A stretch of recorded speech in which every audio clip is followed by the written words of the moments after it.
Flat Earth Debate Uncut and After Show. I'm your host Nathan Oakley, and if you are new to this channel, or you've not done so already, then be sure to subscribe, hit the bell notification icon and join button if you'd like to become a Nathan Oakley 1980 channel member and keep up to date with the Flat Earth Debate. If you would like to support the channel, there is a super chat that runs alongside each of these shows while they premiere, and there's also a coffee, Patreon, crypto and thanks button in the info box below the video. Speaking of Patrons, I'm going to do a quick shout out to all of you who do support me on Patreon.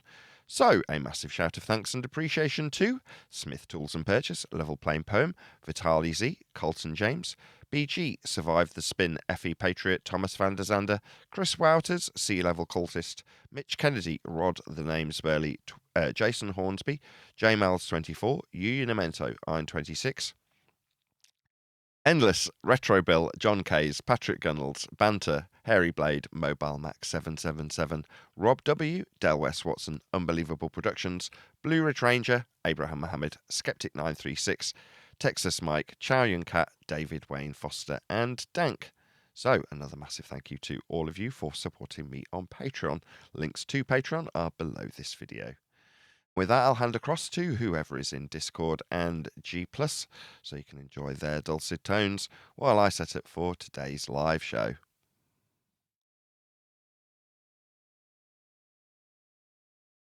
Good morning, good afternoon, wherever you may be. Am I coming in too loud? Good afternoon. Well, compared to you, I'm about the same. Okay, it's the last day I'm using this giant microphone. I've got two of them and I'm potentially going to be using it in the future, like with my daughter when she grows up, if she ever wants to do a show with both her and I. And therefore I've bought two mics with all matching everything, matching shock mounts, matching pop filters.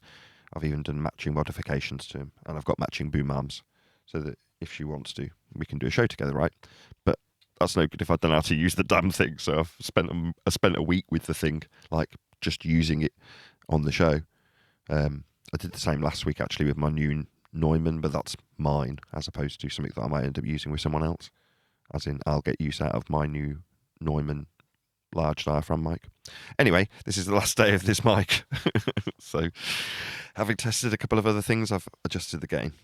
Hopefully it's okay for today's show. How are you, Jardo? I'm good, thanks. I hate having a mic right on top of me. Shall I mess around with it? Shall I underboom it just for today? You there, Neil? Can you talk to Jardo for a sec if I underboom this? No, he's not. I'll do it in a minute. Yeah, I'm here. I could do it without closing the line and carrying on talking, but then you did all sorts of creaking noises, and I have to meddle around with this this PSA one. How are you, Neil? Good. Hello, Neil. Any new news from the Duffy camp?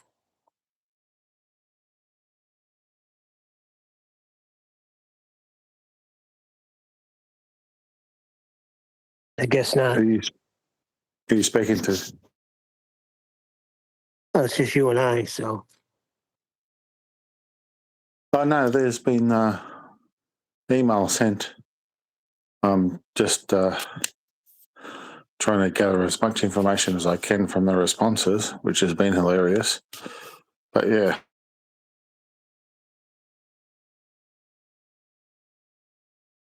Yeah, if we just, what I was laughing about was how the witchy woman claimed she's just going to ignore him.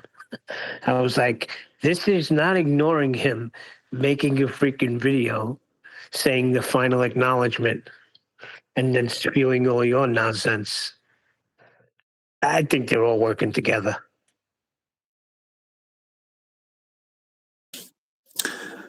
Yeah. Because I've been around since day one and I've seen all these flat earthers grow up, I've got a little soft spot for, these people like Karen. So it was like a little bit hurtful watching Nathan go over Karen's video. I think a little bit out of context because she was reading from a Lady Blunt's book, which was written in 1904. But I get it, you know. If you're going to respond, if you're going to respond in kind, don't respond if you don't have proof, or respond with proof. I get that, but yeah, it was painful nonetheless. Yeah, she brought it on herself. Her best thing to do is do what Nathan did. Just ignore it. Ignore the email, because he's reaching. We don't need him, but he needs us. If Karen had just left her video response at the point where she had a video response and didn't then go on to delve into the Thomas Blunt book, it would have been fine enough. But when she did that, Nathan's right. You know, when you read that stuff, you own it. So It's yours. yeah.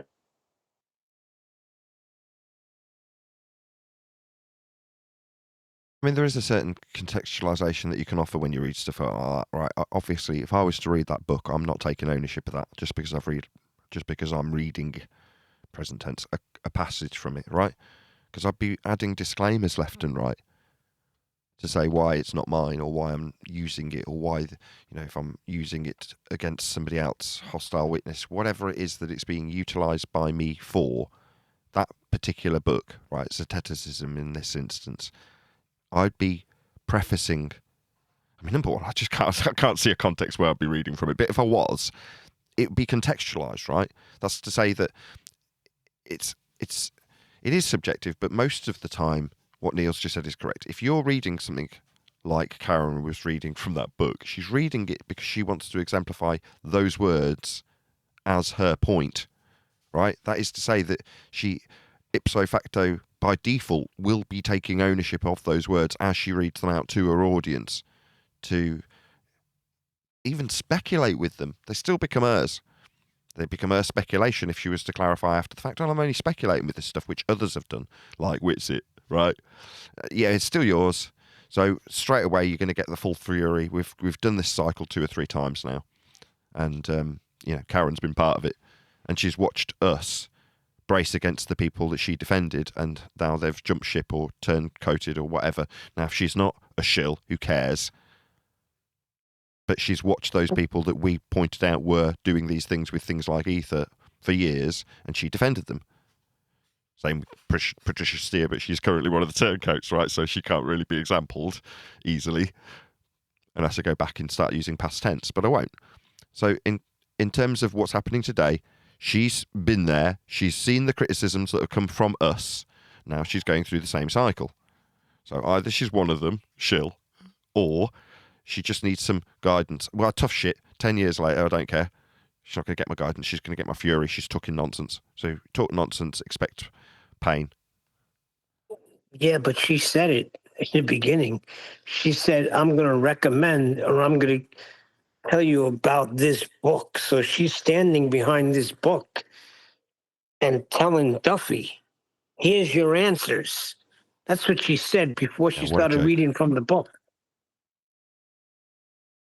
If she's not responding to him, here's your responses. Yeah, very shilly, double speak. You're like, okay, you're not responding, but here's your response, and your response is Ether. Shill, get lost. I don't change my tone. One thing I will ask her is, when Nathan's book comes out, are you going to stand behind that book? That's a good question.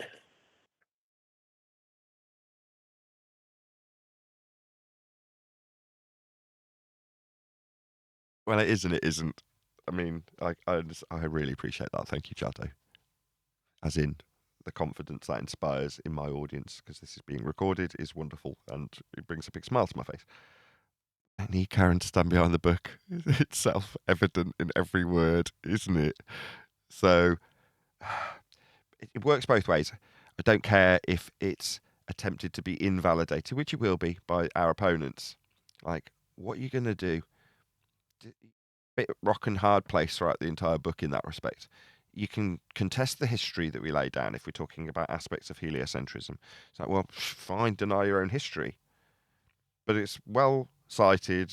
It's plain and simple as we can make it. It isn't a simple subject, but it's as plain and simple as you could want it to be. And that's all you can ask when you're dealing with the history of heliocentrism. But beyond that, when we're dealing with the flat Earth stuff, it's very matter of fact. You don't need backing from other flat earthers in that regard, which I'm pleased about. I mean, I want this book to sell and hopefully support my family long after I'm dead. That's to say, my daughters will hopefully pick up the royalties from it when I'm dead, when it's still selling in 50 years' time. So that's my ambition for my book. Well, as much as it's a little bit annoying to hear people try and get a rise out of me by describing the help I'm getting from people like Adam as ghostwriting for me, like, in a 3-year process, that kind of is just the tone that our opponents like to take against us. It's got nothing to do with the actual subject matter at hand. It's just a personal attack on me when you actually break it down, which makes me smile. When you analyse it, right, while I'm getting grief from the people helping me currently. I mean, I don't know if they're just a bit jaded towards the amount of work that's gone on, and that's just a lot in general. Anyway, I'm getting sidetracked. The point being that when the book comes out, it doesn't need approval. It doesn't need you to say it's good. It's kind of, it is what it is, and it's self-evident in terms of what it's presenting. Therefore, unlike Scientism and things that offer quite a high degree of speculation in their text, my book won't do that. It's very matter of fact. Halfway through the editing process, collectively, although it was at QE's suggestion, it was pointed out that what we're doing is creating a reference book. Yeah, it's no longer like it's got a tone and it's got a timbre used with the backbone of my story through flat Earth debate and the last 10 years, but the actual information that's contained within the pages is more akin to a reference book. So therefore, do reference books go out of date? Well, they do if standards like in technology change. You know what I mean? Like you might have a reference book about programming that changes, but it might still be the case that that programming language was right for that version, and that's why the reference book has got a version number for the language in programming that it's describing. So it might stay relatively relevant, you know what I mean? But generally not. But for things like this, when you're just describing the history of how Earth got measured for a significant period of time and still does, how's it going to change? Well, it won't. But that ultimately means, to get to the final point, it doesn't need approval. You do if you're offering your speculation about what could explain the rotation of the stars, like we heard from Aaron yesterday. Well, I don't want to hear it. I'm not interested in people's speculation on this stuff. Not anymore. That's partially why we've been, or how we've been, lied to. So I don't care. You keep your speculation. But that, by the same token, echoes in my pages when it's about what is, as opposed to what it might be, or what I think it is, or how it's been approved and peer reviewed from the ballers, or agreed upon from Flat Earth. Who cares? It just is what it is. It's measured that way, and all you can do is lay out how we came into the position of being heliocentrists as a nation or as a world, and the reality of how the world that we actually live in is measured, and that's kind of what the book has, or is what the book has. Therefore, doesn't need anybody's approval. It'll cause frustration in those who don't want it to be so, as they learn their own history of their own bull belief, and it will bring a smile to anybody who's a persecuted flat earther. But it's not going to, at the end of it, if you're a flat earther reading, you're not going to go, I don't know if I agree with that bit that he wrote. It's like, it's not going to have any of those sort of attitudes formed about it. Yeah, the only way it's going to go out of date is if somehow Earth gets flatter. You can't really change axiomatic flat measurements, though, can you? And how they are and what they are is what they were hundreds, if not thousands, of years ago when Earth was measured, are what they are now when Earth is measured, and will be how Earth gets measured every single time it gets measured moving into the future. So, from that perspective, Neil, no, Earth's not going to get any flatter. It just is flat. But I like it. It's an amusing sentiment. Yep.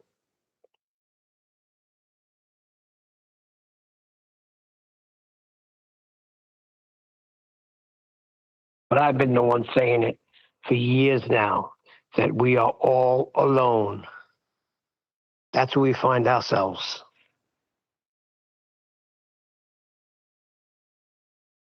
Okay.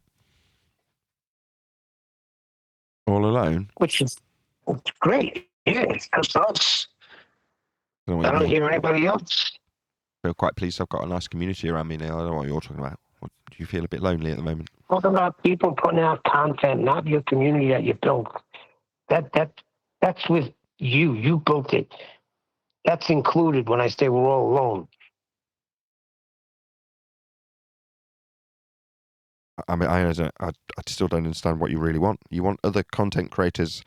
You want the perceived allowed to be in the mainstream narrative of Jaronism and Big Ball Dave and Bob to be us and our content, right?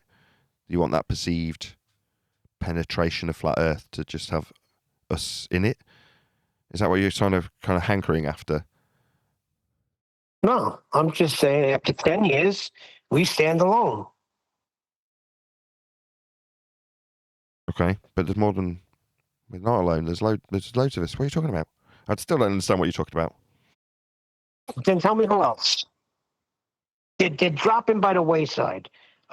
Fisherman in the Box, which you did not even call out yesterday. He was in Discord. You didn't even say, "Hey, Fisherman, glad to have you here." Anyway, he labeled it as the 5 families, right? And everybody fell by the wayside, and we're the last men standing. I don't know what I have to do to explain it anymore.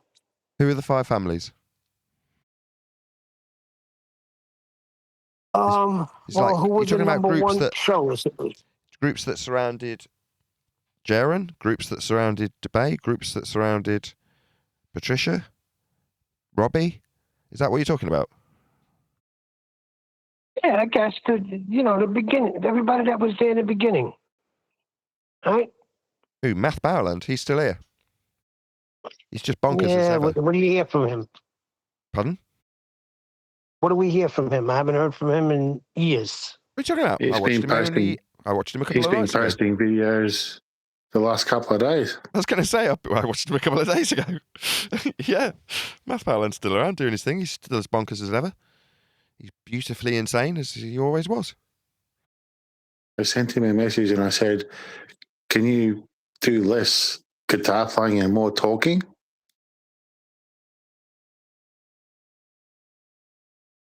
Like I said, we're all alone.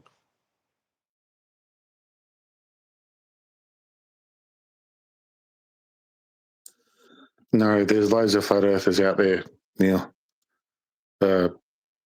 Loads. Do you spend much time on TikTok? There's not a lot of flat earthers out there. And maybe I got to learn how to communicate, because I don't understand how I have to explain this any further. Did I say we're the only flat earthers out there? Yes, you said we're all alone, end quote. Which is kind of we FED, and alone is... FED, QE, ball busters. That's all that's left. I didn't really pay any attention beyond me and my own. I'm quite selfish in that regard. I mean, occasionally somebody will come along like Jaron and go, "I'm more popular than you." And you're like, "Are you?" You're like, "Yeah, I've got the ear of blah, blah, blah." And you go, "Okay, well, let's have a look." And then I went and had a look, and what do you know? I had considerably more views than he did. I'm like, "I've got a lot more views than you." And he went, "Well, if Bob makes £20 for one job and Cecil makes £1 a job and does 30 jobs, is Bob doing better than Cecil?" I'm like, "No, Cecil's doing better. He's got 30 quid rather than 20. That's how he tried to justify having less views. I'm not talking about popularity contests. All right? That's not what I'm talking about. Who else is there? Who else is speaking like we speak? Who else is laying it down the way we lay it down? Nobody. I don't hear it. Okay. I don't hear it. You got people talking about ether. You got people talking about domes. You got people talking about everything else but how Earth is measured and how we could show you that it's flat. Okay.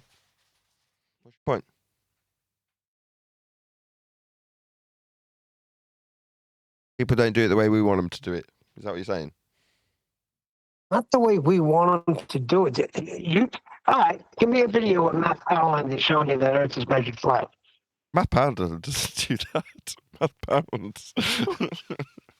I could, if I attempted to explain what Matt Pound did in his last 2 videos, which I dedicated a significant amount of time to watching, I might add, I probably couldn't give you the general theme of any of them. I mean, it's math, right? That's my point. Yeah. Neil, Math's all right. He gets a pass. As I say, he's beautifully bonkers. I mean, how did we all come across flat Earth? You know, let's think back to the day when we come across it, and then the weeks after we come across it. What did we do? Where did we go for our resources? What were we thinking? I was searching the internet to find videos after my brother mentioned it to me about flat Earth, and yeah, what if it was full of it? You find everything. You had gold buses. You had freaking Eric Dubay, Mark Sargent had his clues. But then when I came to flat Earth debate, that was it for me. That's why I I don't know what else contextualised to it tell you. earlier. Did I not say? So what you want when you say we're all alone is the perceived penetration of flat Earth in general to be focused around how we do things in lieu of I use Big Ball Dave, Robbie and Jaron, I think, but you've given a slightly different list, but the same exact thing that I was trying to qualify as you suggesting. What you want is the shill narrative and the exposure the shill narrative was given and popularity or perceived popularity that Jaron wanted, despite me having more views. Anyway, to be us, just us and our message about Earth being measured flat, right? Okay. Well, it will be. I'll still be here, Neil. That's about longevity, the right word. Tenacity might be the right word. There's a few in terms of how steadfast you are in your role. And by role, I mean me as a flat Earth YouTuber. I don't mean I've got a role given to me by the CIA or some shit. You know what I'm talking about? Yeah, but I thought by now, not the people I mentioned. I thought by now you'd have other people coming out. You understand? Other channels Yeah, Neil. feeding off by what we're now, saying. yeah. Okay. Well, let's just see what I thought by now would be, right? With retrospect or hindsight, rather. By now, I thought I'd be in at least a 4, possibly 5-bedroom house with at least one hypercar parked on the driveway. I mean, I was expecting to have a Lamborghini minimum, probably a pickup truck and a family runaround as well. But where's my Lamborghini, Neil? I mean, by now, I should have that Lamborghini. I mean, I remember driving them thinking, yes, I will buy one of these. But where is it, Neil? 10th man prophesied. You don't know yet. You'll see. I remember him saying it. Say what? It's going to come. What, the Lamborghini will come? I've checked the delivery date. I'm sorry, there isn't a delivery date. I just imagined that there was one for a second there, Neil.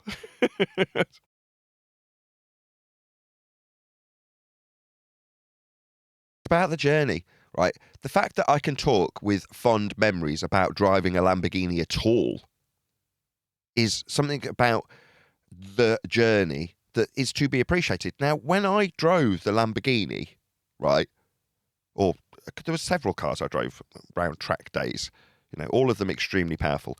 But as we're talking about it, specifically the Lamborghini, the thing that I remember thinking was, it ain't that fast. Like, my S5 is probably just as quick. And I was like, I thought it would be quicker, given it's a V10. But by comparison to my supercharged Audi, it wasn't that much faster. So I remember feeling a bit disappointed in terms of how quick it picked up speed. Thinking, I planted my foot in this V10 for Lamborghini, and I'm like, I was expecting more. So it was kind of a bit disappointing, because it was maybe don't meet your heroes, I don't know. But the point is, at the time, there was a certain sense of disappointment in what was presented to me, right? Everything else about it was glorious. The way it went around bends, the leery nature of it, how loud it was. When they took it between, because when they did well, it's quite funny with the Lambo, right? We had to drive across from where they did the safety talk to where the track was, crossed a public road. So we're all like looking at all these cars. There's loads of them. One of them, the Lamborghini that I'm driving that day, and it looked ace. But just before we set off, they came out of the back of this white van with these extension piece exhausts. These huge exhausts. And they bolted them onto the back of this Lamborghini. It looked utterly stupid. It looked really stupid, right? And I'm like, what are you doing? They're like, oh, we have to cross over a public road in the car. I'm like, so? Like, yeah, well, if we drive across the public road without these attached and the police catch us, then we're breaking several audio rules, whatever they're called, like noise laws. So we can't drive across this. They only cross it. It's not like they're driving up and down it. They're crossing it, right? So, but to cross the road, they had to put these stupid exhaust tips on to stop it being so noisy. It's just utterly ludicrous nonsense that you think, oh my God, is that the kind of crap you'd have to contend with if you actually owned one? You'd have to worry about getting pulled over because you're breaking the rules of the noise levels. And the answer is yes, most definitely. But it's just stupid things like that again, you're like, oh, so if I actually had this, I'd have to worry about whether or not I'd be making too much noise. That's not something I'd ever really given much thought to. But look how stupid this car looks with these stupid 3.5 foot exhaust coming out the back of it. It just looks so silly. Anyway, that was the point. I didn't actually make the point I was making, which is back then there was an air of disappointment, but now I can, with fond memories, talk about driving that supercar, right? And how cool it was, and certain aspects of it I could go on about how fantastic it was all day long. But in this case, there's just a different part of the story that was amusing. But for the fact that at one point I was very wealthy and driving around in posh cars. I had a similar experience when talking to allegedly Dave, right? So I'm sat, I can't remember where I was, I think it was Kidderminster, one of the conferences that was put on in the UK, very underattended. And I'm there with allegedly Dave, and we're just chit-chatting. And it turns out that he had a Ferrari, but not just drove one around on track days, but actually owned it. I'm like, really? And yeah, he's like, dug out his phone and got his pictures of him in his Ferrari. I'm like, wow. And he's like, yeah, it's a proper pile of crap. It's Italian. He's like, oh, it's wonderful. Obviously, it's wonderful, but very impractical. You couldn't drive over bumps, and it was all the rest of it. He's explaining how what pain in the arse it was, basically. But it's just interesting to be able to relate to people like Dave, and then suddenly go, oh, right, you and I have got quite a lot in common then. You've gone from an affluent life, earning a decent money, to now being piss poor and talking about flat earth just because you see more fun in life doing this than doing a high-flying, high-powered job. And at some point, explain some of his departure stories from his high-flying life are very amusing, but without, parroting Dave's stories, his experience is akin to mine in that regard, which is I could moan about how I haven't got those things now, but I have had those experiences, as has allegedly Dave, but by choice we're both here doing this. Now, again, a couple of days ago I was saying on the show that we get to sleep at night and don't get to stress and concern ourselves with the shitbags that we have to deal with, but they do. I mean, they're concerned with us, and we're not horrible people. I'm not out to get, I don't know, Craig, am I? Yeah? If you're out there listening to this, Craig, you're probably not, but if you were, I don't care about you. I wish you no harm. Literally, I couldn't care less about you. I hope you do well. That's why I try and put that sentiment out, talking down the camera, right? I share my YouTube love with you for a reason. It's to give you the absolute assurance that I couldn't care less what you do. If anything, I wish you well as a YouTuber. I'll pour as much disdain on the subject matter discussion as his needs be. But in terms of you as an individual, where we get loads of ad homs and personal attacks and all the rest of it, I don't wish you any ill will. Me drawing light on your court cases, for instance, are just me giving you a bit of tit for tat where you give us crap. But in all sincerity, I don't care. Do whatever you do. I've no interest in making you look bad, personally. It just doesn't serve me any interest, and I don't pour any thought into it beyond doing it reactively. Oh, look what this person's done to you. I can't think of anything specifically I should have used a different example. Maybe I should have used Toon instead of Craig. I can't think of anything off the top of my head with Craig. Maybe Toon would have been a better example. But my point is that I don't have any disdain for them beyond the subject debate. I couldn't care less. Whereas they hate us, right? Because they're losing sleep over the subject matter and they're lost in it. So they hate us. They project their hatred towards losing in the subject onto us personally. We don't have to deal with that. That is horrible. I mean, I don't envy you ballers for that. In some ways, as much as I maybe shouldn't admit to it, I do have a certain amount of empathy for your plight in that regard. It can't be fun. I shouldn't try not to laugh either. I'll try and do it with a straight face because I mean it sincerely. It can't be fun, having a hatred towards me because I point out Earth's measured flat. Hate the game, don't hate the player. The game is pointing out that Earth's measured flat by everyone. Me being the person delivering that message just shouldn't generate the hatred and disdain that you have for another human being. But it does, and, to be perfectly honest, I feel sorry for you that you feel that way. It's obviously a shame that it's directed towards me. It'd be better if I could look on the outside in that regard. I can't, but still, I kind of can because I have a feeling of indifference towards our bull-believing brethren. I'm just literally describing currently as being our brothers because they measure Earth flat thousands of times. But after the discussion ends, I don't care. Believe whatever you like. You want to believe you're on a ball? Fine. You want to use the flat Earth measurements to utilise a prerequisite flat Earth to believe you're on a ball? Fine. Do what you like. I don't care. But literally, because I don't care, I don't lose sleep, but that means I've got to be poor. That's the sacrifice. That's the trade-off. You guys, you'll get the algorithmic love, regardless of any how crap you are or what you do, or how much effort or how little effort you put in. You'll still get the algorithmic love. So that means you'll, to a certain extent in this tiny little pond, get the financial benefits. But you also get to lose the sleep. And I know which I'd pick. I picked before Flat Earth. Yeah, I'd wanted the humble life to experience my kids growing up. Those things were choices that I'd made before getting here to Flat Earth. Like, I want to find a woman to fall in love with and raise children with, and I want to experience that. Now, making those decisions whilst making loads of money, it's just peacocking. It's like, I wanted to find my beautiful wife, so I've got to have a nice sharp suit, crisp white shirt, beautiful cufflinks, an expensive watch, handmade Italian leather shoes, and a posh, fast sports car.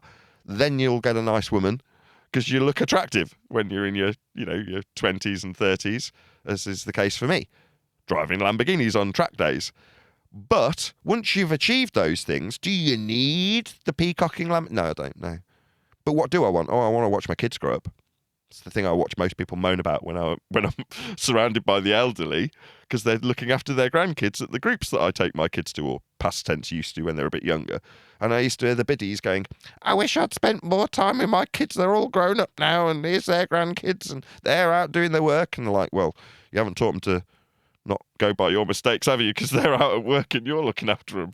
And here I am with mine, right? Homeschooling them, because being poor and homeschooling is a better trade-off.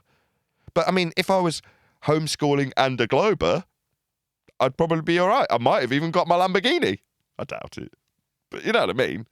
But that's the trade-off. I'd rather be content, sleeping well and enjoying my kids grow up, and never have that, I can't believe they grew up so quickly and I didn't experience it in as much detail as I'd have hoped. And now it's gone. Like, no, I'll never have that regret. Loads of people around me do. And when I say it, sometimes people get pissed at me. They're like, don't say it like that, because I actually feel the same. I missed out on my kids growing up. Well, maybe I should have been a baller and a home ed proponent at the same time. Again, even as I say it, I think, I'd be getting chastised by the normie ballers. None of them are going to be into homeschool, or I'd be very surprised. Just ends up being a wacky trait of, lefties, and I don't know. It's just one of those things that you don't expect a normie to do. Hey, Nathan. Yes. Take a look at Master B real quick. Why? Is it spherical? It's what spherical? This is what you get now. Who's it from? Karen B. Oh, right. So, yeah, very shilly. Even in the question she's asking, is it spherical? Ugh, I don't want to cover this. We covered it yesterday. No offense, Neil. But Don't put it there. And I just found the title interesting. I mean, maybe 10 years ago, you look at that, because we're still all just new to it, searching it out. After 10 years, this is what you're coming up with? Very shilly. Very shilly. Yeah, keep the argument. is the Earth a ball if you're a flat earther? Did we do the video on gyro compasses? No, and we're supposed to. Do you So want let to me dig out put. yeah, Can we'll you do put that your, if you want to dig out the link. Who's it by? I gotta find it again. Who's it by? Have we covered it already? I thought we did cover Dave No, McKeegan I covering forget. gyro compasses. I think it was McKeegan. Then yes, I think we did cover it.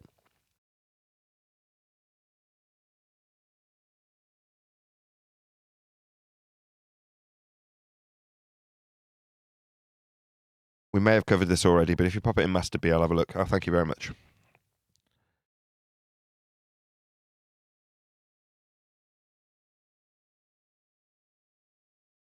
No, it's not Dave McKeegan. It's math something or other. Okay. No, we never covered this one. Yeah, we can do this today. No problem.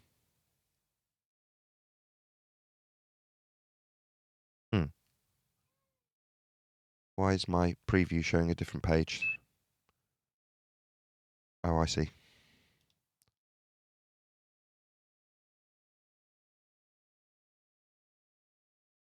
So who's this by? This is by Math Easy Solutions. Okay. Let's grab his channel name and I'll stick it in the title of today's show.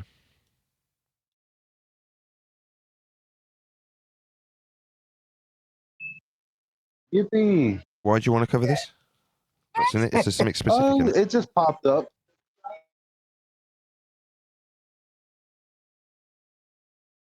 Have you watched it? Not yet. We're going in blind. Well, how do you know it's any good?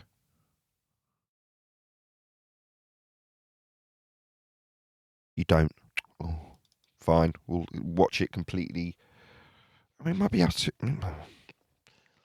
I'll keep my moans, Eli. Sorry, I'm ordering some Wendy's breakfast. Yeah. First of all, every video that's posted, a lot of people never watch them. And we do it together. Stop making a big deal about it. Let's go through this nonsense. Whatever.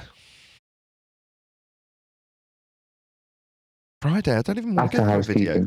Not if we don't have to. If you've not even watched it and you've got like a compelling point that needs to be addressed in it, it's Friday. I'd rather just chit chat with you. Unless you don't want to talk to us, gyro Eli. compass. Come on. You Have you said not you been would out? cover it. Have you not been out and about today? No. Not today, generally. I'm out and about. I'd rather hear about your journeys into flat Earth and what you're doing and stuff. We'll have a quick listen. Let's have a listen before we go debunking flat Earth. Holy crap, and that's loud. yeah, the first video I'm going to go over is gyro compass aligns with Earth's rotation. What? Gyro compass aligns with Earth rotation. Okay. Compasses are giving you flat Earth directions. That's what compass is. If it's a gyro, gyros remain rigid in space. If you're going to describe Earth in heliocentric rotation terms, you're describing it with planar reference frames. What the hell is this guy babbling about? Straight out the gate. What? And yeah, the reason I'm doing this series is The because reason you're doing what? Defying what gyros do? we get a compasses lot do. of messages either claiming flat Earth or Yeah, that's what north, south, east and west are. They're directions on a flat Earth. asking me about it. And Why would they ask you? Who the hell are you? I've seen a lot of misinformation, so might as well. So misinformation. When we go live, we'll see if this guy in any way, shape or form debunks what I've just said, right? We're talking about compasses. There's north, there's south, there's east, there's west. Okay? Is that in any way anything other than planar? There's nothing to discuss here. We're talking about directions. Okay? It's pretty basic stuff if you ever used a compass. I mean, what the hell are we doing here?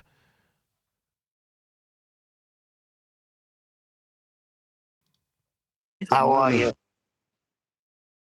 I'm all right. Very good. How are you?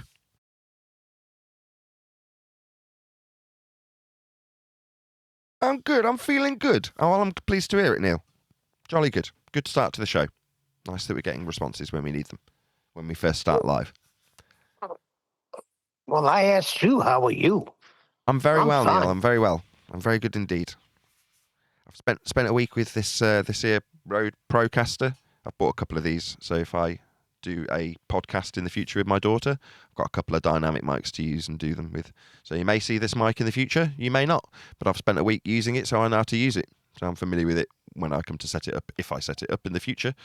Now that I'm rounding down the amount of mics I sell and the book's getting ever closer, I'm just looking to buy things that I want to keep, and this is one of them. So I've bought pop filters, I've bought shock mounts, and I've bought 2 boom arms so that I can actually set them up from underneath rather than over the top like this arm is. Pain in the ass that it is, blocking my view of my monitor.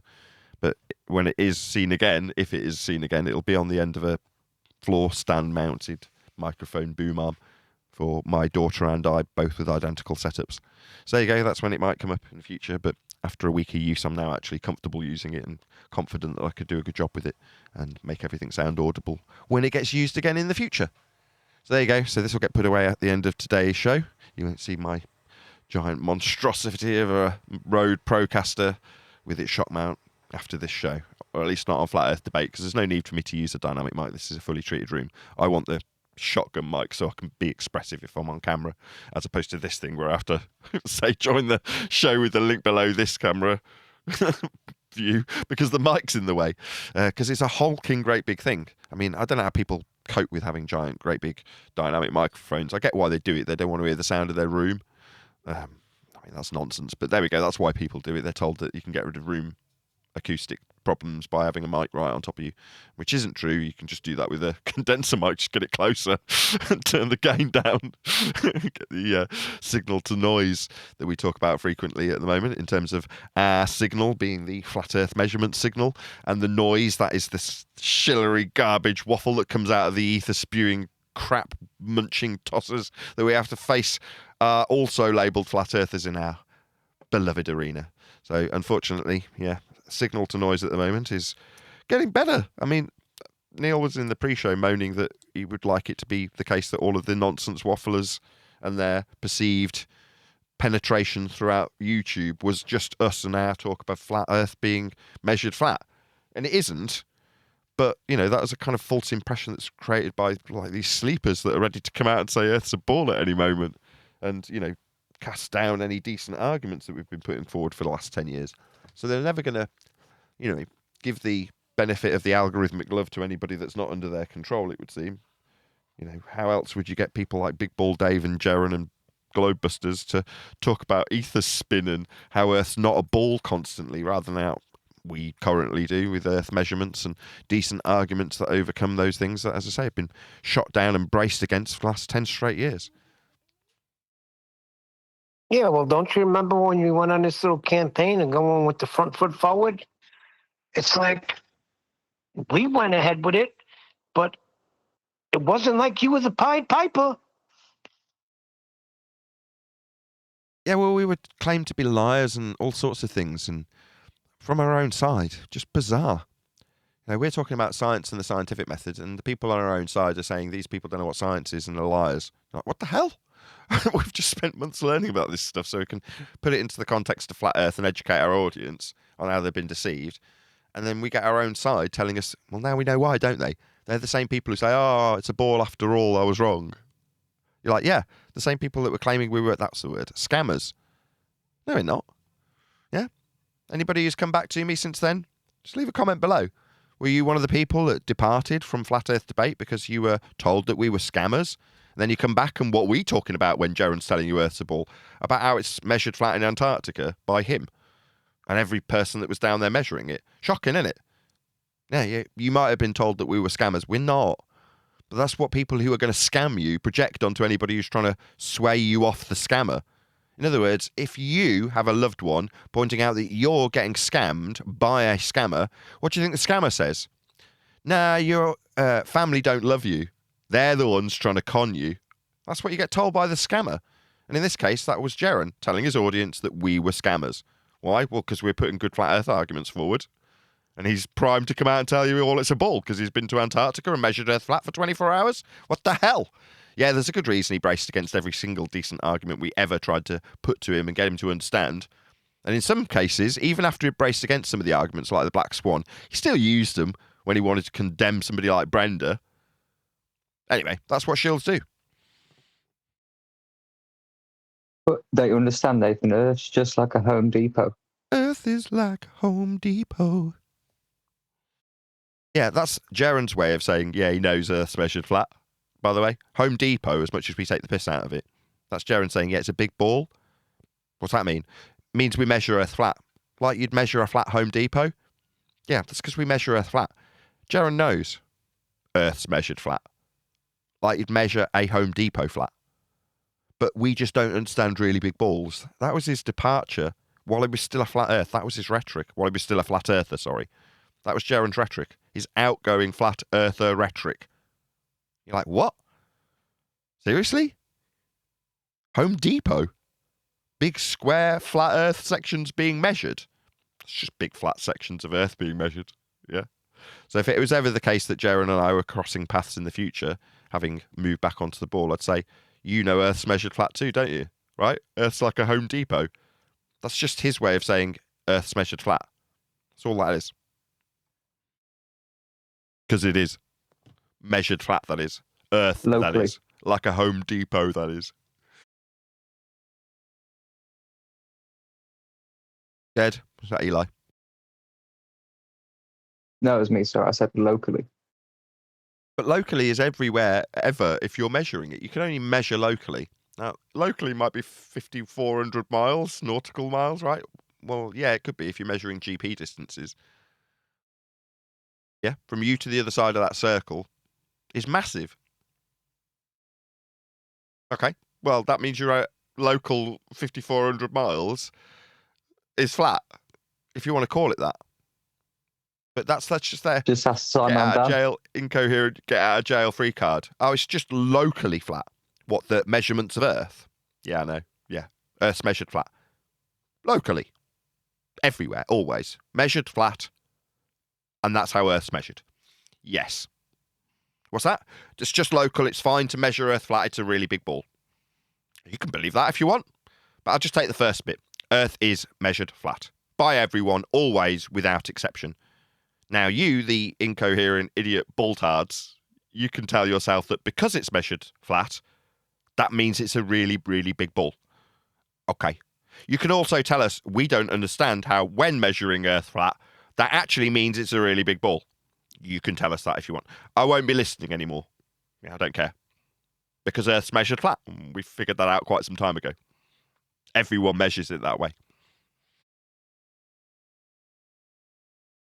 That's all you say, Nathan. That's all you've got, mate. This measurement thing. I mean, have you got nothing else to go the proof? I was just sick of hearing it, mate. Do you want a little magic trick to go with it? Do you want maybe a little card trick? I've heard that too.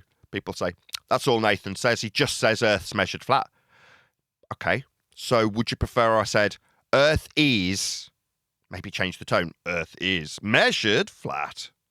Now a card trick. What more do you want? Yeah, you couldn't get any more conclusive. Is it flat? Well, that's how we're measuring it. Well, maybe it isn't. Well, none of the measurements work then. Yeah, it's called the rock and hard place. Either you accept that Earth is measured flat, because it is, or you deny that you've got any Earth measurements, because Earth's measured flat. But that's all I've got. That's all I need. It's simultaneous to the reason I'm telling you, get lost. I don't care what you think anymore.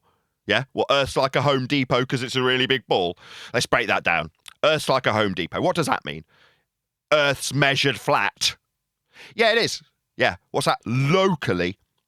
Okay, yeah. Locally, Earth's measured flat. Yeah. What's that? There's negligible ball curvature over the locally flat measured bit of Earth. I mean, I don't know why you're talking about curve. We're measuring it flat, but fine. If you say there's negligible curvature when we're measuring it flat, then I don't really know why we would be talking about anything negligibly not being measured, but you be you. What's that? Oh, I don't understand that when we measure Earth flat, it's because that negligible curvature isn't being considered, but on bigger scales that we don't measure, it's measured ball-shaped. No, it isn't. We've got Earth curve mathematics that also measure Earth flat at surface level. So no, there aren't any big ball measurements. There's just the flat ones. All of them. So is that all I've got? Oh, my bad. And now I'll pull something out of my sleeve. What more do you need? You need more than me telling you how it's measured. Nah. What it needs is us, that's flat earthers, perceived, and you, that's ball-tards, otherwise known as anti-flat earthers, to argue about how Earth might or might not be ball-shaped, like negligible curvature over the flat Earth bit that we measure, but while we both simultaneously accept that Earth is measured flat. So you'll say, well, Earth's measured flat at surface level for me to create a distance to a geometric horizon that blocks boat and building at 1.2 times the square root of the observer's measured height of a flat Earth. So that we're understanding that our globe Earth maths, contextually me being a ball-tard in this example, so long as we accept that there is a surface level to measure for these claims of Earth's sphericity, you just need to accept that Earth gets measured flat also, but then tell me that they don't match how far we'd see based on an extrapolation after a flat Earth measurement that says that we'll see this far to the boats and buildings that get blocked. You need now tell me as a flat Earther that no, we see too far. As long as we both accept that Earth gets measured flat in the first place, then we can whistle past the facts that Earth's measured flat. But when I point out that, oh, well, Earth's measured flat, who cares? What I get from the ball-tide side is, well, is that all you got? Surely you need to measure Earth flat, turn those flat Earth measurements into a ball, create a distance to a geometric horizon to block boats and buildings, and then tell me how it's too far so I can tell you it isn't. Because that would be a lot more substantive than you just saying, well, Earth's what it is. It's measured flat. Therefore, it's measured flat. There's no real contention. Oh, you don't like that. You don't want it to be flat. The Earth, that is. Well, what are you going to use as measurements? Oh, you're still happy to use the flat ones? Well, then Earth's measured flat. I mean, that is all I've got. You're right. You know, I mean, maybe if you don't like it, you could do what Simon Dan did and say, Nathan's wrong. So what I'll do to show how wrong Nathan is about Earth being flat is measure it 1,000 plus times with surface level being a requirement for the measurement. Now that is the kind of flat Earth measurement that you can really get behind when you want to believe that you're on a ball. Maybe you can claim that that's part of the ball measurements. The flat Earth prerequisite surface level part of your elevation angle measurement that you measured off a flat Earth, you can say that makes your ball. If you're insane, we're not, we know it's measured flat, but apparently that's all we got. I mean, I'm really sorry. If you're disappointed in Earth just being measured flat, and then I'm sorry, I mean, I will work on my magic act that follows it, you know, because it's a bit drab, innit? You know, I'm on stage. Hi, Nathan Oakley. Yes, thank you. No, the applause can wait. Yes, it's okay. It's all good. Thank you. Stop. No more applause. Thank you. Earth's measured flat. Right, well, I'm out of here. Thank you, ladies and gentlemen. What? You want more? What? Well, I mean, I have worked on pulling this rabbit out of this here hat. I mean, I've got that. I mean, if you want to pick a card. Meanwhile, Earth's still measured flat. Oh, what? You don't like that bit of the act? You want to tell me that it's not flat? Oh, right. Maybe you could go measure Earth flat 1,000 times to prove me wrong. Yeah? Well done, Dan. Yeah, your flat Earth measurements of the sun 1,000 times really showed me how little I've got when you measured Earth flat too. I mean, that's not really good enough. I mean, surely I should be taking those 1,000 flat Earth measurements and suggesting we've derived sphericity from them. No, I'm not going to do that. I'm just going to take the flat Earth measurements that we measured. I'm good with those, right? Yeah, because then it's just measured flat. You don't want them to be measurements. You don't want them to be angles anymore, like part of the angle being the surface level. That's prerequisite part of the elevation angle that Dan measured 1,000 times. You don't want them to be elevation off the surface and that. Okay, well, then you've got no measurements. Oh, you like them, the flat Earth measurements. Yeah, that's okay. You can use them. Dan, that is. The ball-believing Simon Dan. He can use those flat Earth measurements. He's got my permission. But you, the flatties, don't think it's enough. Then you're stupid. Is that not clear? My sarcasm can end now. I'll just get to the punchline. You're thick. If you don't understand that Earth being measured flat is all you'll ever need to absolutely bitch slap the living daylights out of any clown that says otherwise. And when those retards, this is Simon Dan, say that Nathan's wrong, they'll prove me right 1,000 times over with their own measurements. That's what they'll do with the Earth being measured flat rhetoric. It means that my opponents are literally beating themselves in the face thousands of times over. Yeah, this is Dan. This is the actual reality, no sarcasm. Dan's measuring Earth flat thousands of times. TFE is measuring Earth flat. That's what we've got. What's our response to TFE? You measured Earth flat. What was their response when we told them that? Where are the guns, Nathan? That was literally the response to them having the fact that they're measuring Earth flat pointed out to them. So if that's not enough, maybe I should have picked up that red herring and deflected to the guns. No need. The Chilean government escorted a man away at gunpoint 6 months after they were there measuring Earth flat. But they still measure Earth flat. Again, Neil, was it Neil? It wasn't. It was Sensual, wasn't it? Yeah, hearing this is amusing to me. Not enough. What else do you need? Answers on a postcard. I'll file them in R for Arrivederci. It was one deck. Yeah, it was me, Nathan, but it's very telling, isn't it? Because, this is what they're saying now. Nathan is only talking about the measurements of flat Earth. And that, to me, is very telling that they are realising that, like you say, there is no debate anymore. We're not talking about any nonsense. It's all come down to the actual measurements, and that's all we're talking about, how Earth is measured flat. And they're like, oh, Nathan's not talking about anything else anymore. You know, what we're going to do? We're just talking about the actual measurements measured flat. So, very telling. Yeah, people don't want a conclusion. That group of people, as I say, has been created out of complete numbskulls. I mean, generally speaking, I'm sorry, you're not going to like this. I'm probably going to lose subscribers over it. I despise your average flat earther. I think most flat earthers are complete retards because they present themselves as such. Karen B was on our show yesterday. She presents herself as a complete and utter retard. She believes in Bigfoot. She's a shit-for-brains retard. There's no other way to describe her. That's what she is. Now, most flat earthers are that because they've been brought into the fold through YouTube algorithmic enablement. That's how they've got here. Now, I can't deny it. I found myself on the same idiotic conspiratard path when I found my way to Math Powerland. We discussed him in the pre-show. How wonderful he is too. But I was here looking at conspiracy subjects like subliminal messaging and psychopathy, narcissism.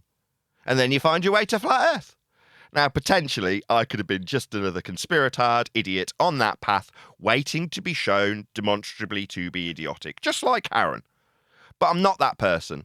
My vague interest in these conspiracy subjects may have led me to the fact that Earth is measured flat, but I haven't represented myself as your average flat earther, the people I generally despise. The people I've braced against ever since I've got here, starting with Jesse Spots 10 years ago, talking about clone centres and Mandela effect. Immediately irritated me for being a charlatan bullshitter like most flat earthers. Now here we are 10 years later saying, Earth's measured flat. It was never very complicated. Now there's going to be this group of people in this pond, including but not limited to Simon, Dan, Craig, all of you people. You're all in the same pond with us. This group that's presented as being flat earthers. You're part of the same group, the Dans and the Craigs, yeah?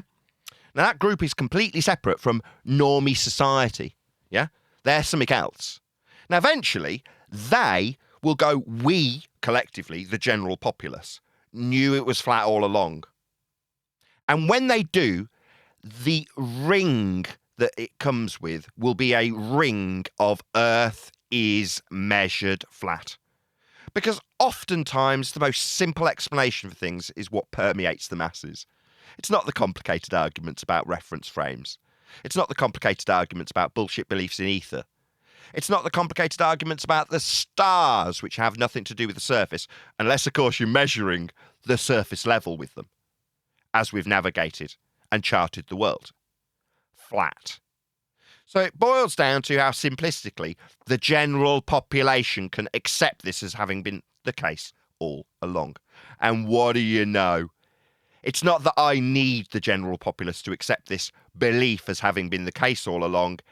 It is the case. And it was always being measured flat by everyone, always. I recognised this a couple of years ago when I explained celestial navigation to my sister, forgetting a large chunk of my life where a loved one died, subsequently getting blocked out of my life, my sister's husband. Now, he and her own boats and had to train in celestial navigation. So I'm preaching to the converted, my sister, about how it's a flat earth proof. And she already knew. Like anybody who's measured earth ever, she knew it was measured flat.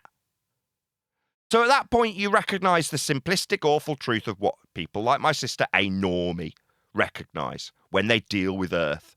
There's no complicated transition into a new belief, unlike the attempted transition from reality to a heliocentric worldview, which has taken place over the last 300 years. It's a short-lived religion. People don't recognise how short-lived heliocentrism will have been, past future tense, when everybody in the normie society surrounding us in this tiny little pond start saying things like, of course it was flat. That's how it's measured. Yeah? You might be the Dan, Craig, or, if he was still a flatty, Jaron, in this pond, trying to make it complicated. But it's failed. The world has and will always be measured flat. That won't have any alterations in the mind's eye of any normal people listening to this. Now, it might be someone else that gives them the message. It might not be me. It might be Dan telling 1,000 people to go out and measure surface level for an angle. But who cares what they do? It's never going to change. The truth will out. But heliocentrism and its control purposes are here for now. Short-lived though they will be in the future. But they won't be here forever. Why? Because you can't hide the truth when it comes to measurements. The truth is we measure Earth flat and always have. So it might not be enough if you're in the pond. That's the point here. But to every other normal member of the Flat Earth Measuring Society, they will be capable of accepting this as though it was always true, because it was always true, in spite of their heliocentric religion, which hasn't been around for very long.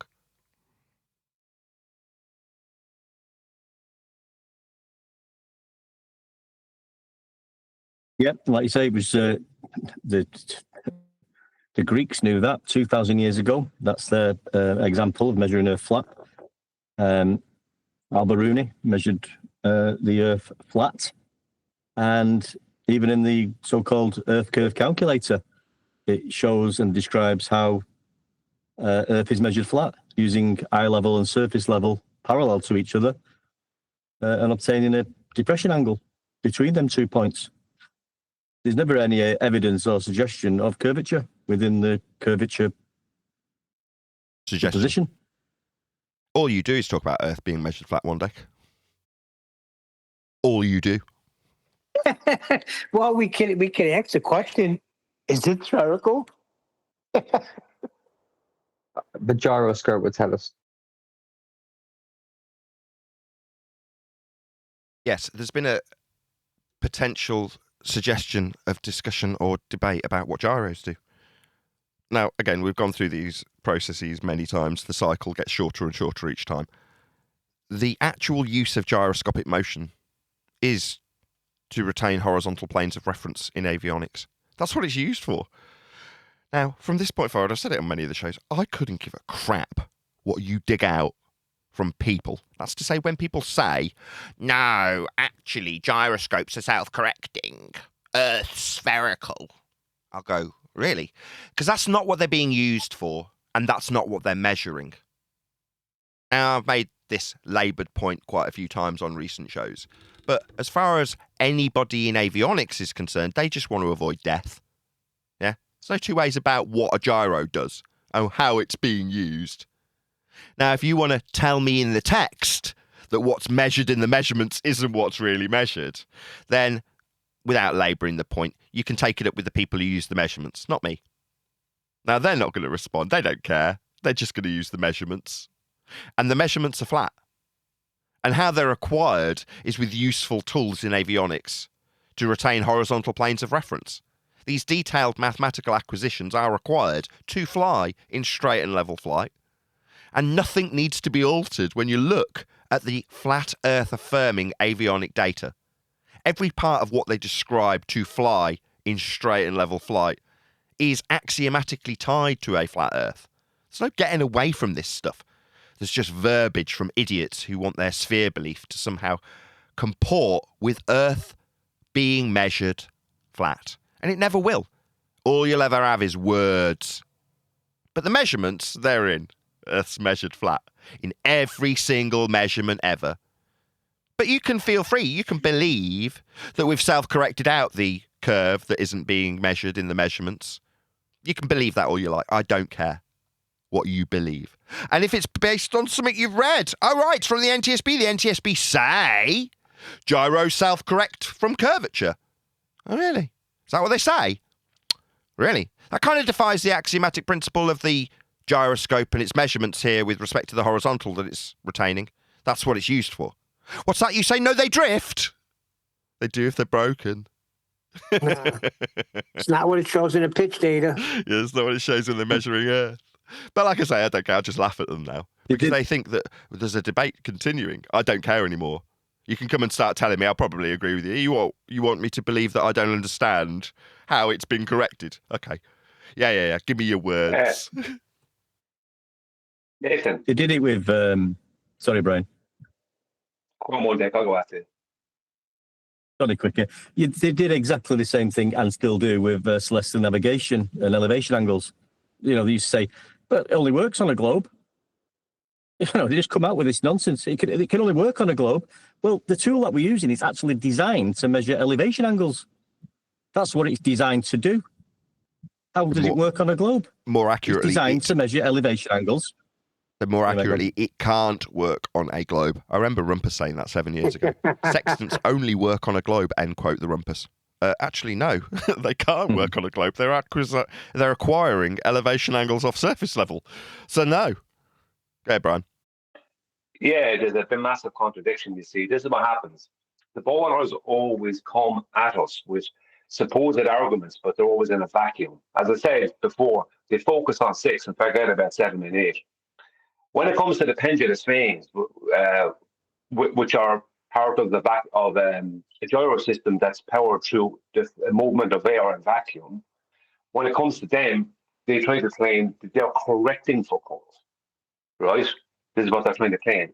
When it comes to the mercury switches, right, which is the gyro that's spun not by air, movement of air, but spun electrically, they're trying to claim that it's correcting away from curls to horizontal. So they're two opposing, 180 degrees opposing planes. One is supposed to be correcting for curls, the other one is correcting away from curl to horizontal. This is what, do you understand what I mean? This is how ridiculous it is. Like they're not even paying attention to their previous claims. So one is proving the curve, the other one is taking it away from the curve. Yet the two systems are there for the exact same reason in aviation, just on two different gyro power systems. And one gyro is spun with air, the other one is spun electrically. That's a good way of putting it. This is what they've got to do. This is what they've got to do. Just make things up. Make things up. You just say words out your mouth. That when no. That's not what he's saying. He's not saying they just make stuff up. He's saying that he takes a position that has a correction in it. Let's say it's the mercury switches. So you over-exceed the mechanics of the gyro. It trips the mercury switch and then kicks in this system that corrects the gyro after the fact, right? As opposed to pendulous vanes that do it in real time. But ultimately speaking, these are corrective systems that work if you're in a maneuver that pushes the avionics beyond their limitations, therefore correction. They will take one example. Brian's saying, use this word, this wording, in a vacuum. What he means by that is, in isolation, you can describe how a system works on its own, alone, away from everything that it does, and say that there's a correction, and then say that that correction's because of Earth curve. But it's completely isolated from everything in terms of the base principle of what a gyro does, how Earth's being measured, what it's principally got to do, how the mechanics has got to be exceeded for it to kick in. All of this stuff gets ignored. It just gets argued, as Brian nicely put it, in a vacuum. Yeah, but it's worse than that, because when it comes to the pendulous vanes, their argument in the vacuum is that the pendulous vanes are correcting the zero on the attitude indicator to follow the curve, right? Making it a series of straight lines that are changing orientation, right, around a circle, basically, right? When it comes to the Mercury switches system, they're claiming it's correcting away from curve. Both systems do the same thing, right? They're both correcting to horizontal. But in one instance, they're claiming with the pendulous vanes, they're claiming that system corrects for curve. The other system, they're claiming it corrects away from curve, back to horizontal. Do you understand what I mean? So when they're claiming that the pitch data is not raw data, because of the Mercury, when it comes to data from a plane that has the Mercury switches system, what they're claiming there is it's not showing you the curve, it's showing you horizontal because it's corrected away from curve. But then they'll turn around in the next breath and start telling you the pendulous vane system is correcting for curve, when both the pendulous vane system and the Mercury switch system are designed for the exact same reason and to have the exact same outcome, which is horizontal. They're just two different systems. One system is powered through the movement of air and vacuum. That's what spins the gyro. The other system, it's electrically spun. It's like the electricity, it's directly electrically spun. I think it's a DC current or whatever. The point being is that they're arguing on one side of the fence for curve being accounted for and corrected to by one system, and the other side of the fence that it's correcting away from curve to show you a straight line in the pitch data. Do you understand what I mean? Yet both systems do the exact same thing. So their arguments are 180 degrees opposed from each other. Do you get what I mean? Yeah, well, speaking of being 180 degrees opposed, they also both require to deviate from and back to a horizontal plane of reference. In other words, they also whistle past the axiomatic requirement for a surface level plane of reference to deviate from and correct to. Yeah, because with the pendulous vanes, they're trying to claim that because they're weighted, it's a weighted system as well. Right? It's true. The movement of air vacuum in a weight. So they're claiming that because it's a weighted system, that this weight is like pointed towards the center of the globe, and as the plane flies, it changes because of a force of gravity, which doesn't exist. This will change the let's just say the apparent direction of down. Right, this is what they're trying to claim to hold it towards the center of the globe. But then when it comes to the Mercury switches system, they're saying that the pitch data shows a straight line because the Mercury switch system corrects away from the curve. Now, they're both pendulous vanes and the Mercury switches system are both attaining and holding horizontal. Exactly. Right? But one horizontal is claimed to be the curve, right? And the other horizontal is claimed to be horizontal. Yet both systems are doing the exact same thing. They're taking an argument on one side of the fence and claiming one thing, and taking an argument, basically talking about the same exact thing, just a different system on the other side of the fence and claiming completely different. Well, that's the crux of it then, isn't it, Brian? It's designed to maintain horizontal. Simple as that. Yeah, all I'm pointing out is what they do. They forget about their previous argument. They're completely forgetting about their previous argument. Yeah, you know what I mean? I'm not saying you, mate. Yeah. I'm just trying to get it down to the bare knuckles of it. The thing is like, it's designed to remain rigid in space and maintain horizontal. What's that got to do with? Sorry. Well, that's why I wanted to interject. You saved it by that first statement.